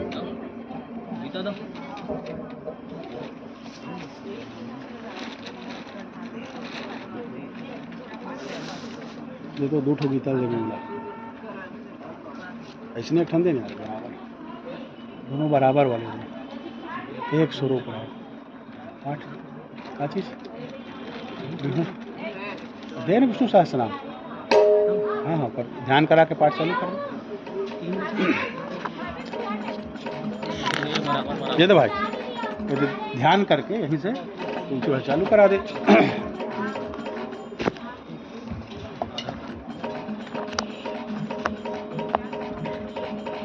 बोले गीता महारानी की जय, लक्ष्मी नारायण भगवान की जय, बालकृष्ण लाल की जय। सभी अपने सम्मुख एक वस्त्र में गीता सामने रख लें और तुलसी रख लें। जैसे पाठ प्रारंभ होगी आप सभी लोग भगवान के नामों का स्मरण करते हुए उस पर तुलसी वर्षा करते जाइएगा। हाथ में अक्षत पुष्प रख करके का ध्यान करें। हरि ओम विष्णवे नमः। शांताकारं भुजगसेनं पद्मनाभं सुरेशं विश्वाधारं गगनसदृशं मेघवर्णं शुभांगं लक्ष्मीकान्तं कमलनयनं योगिहृद्यानिगम्यं वन्दे विष्णुं भवैहरं सर्वलोकैकनाथम्।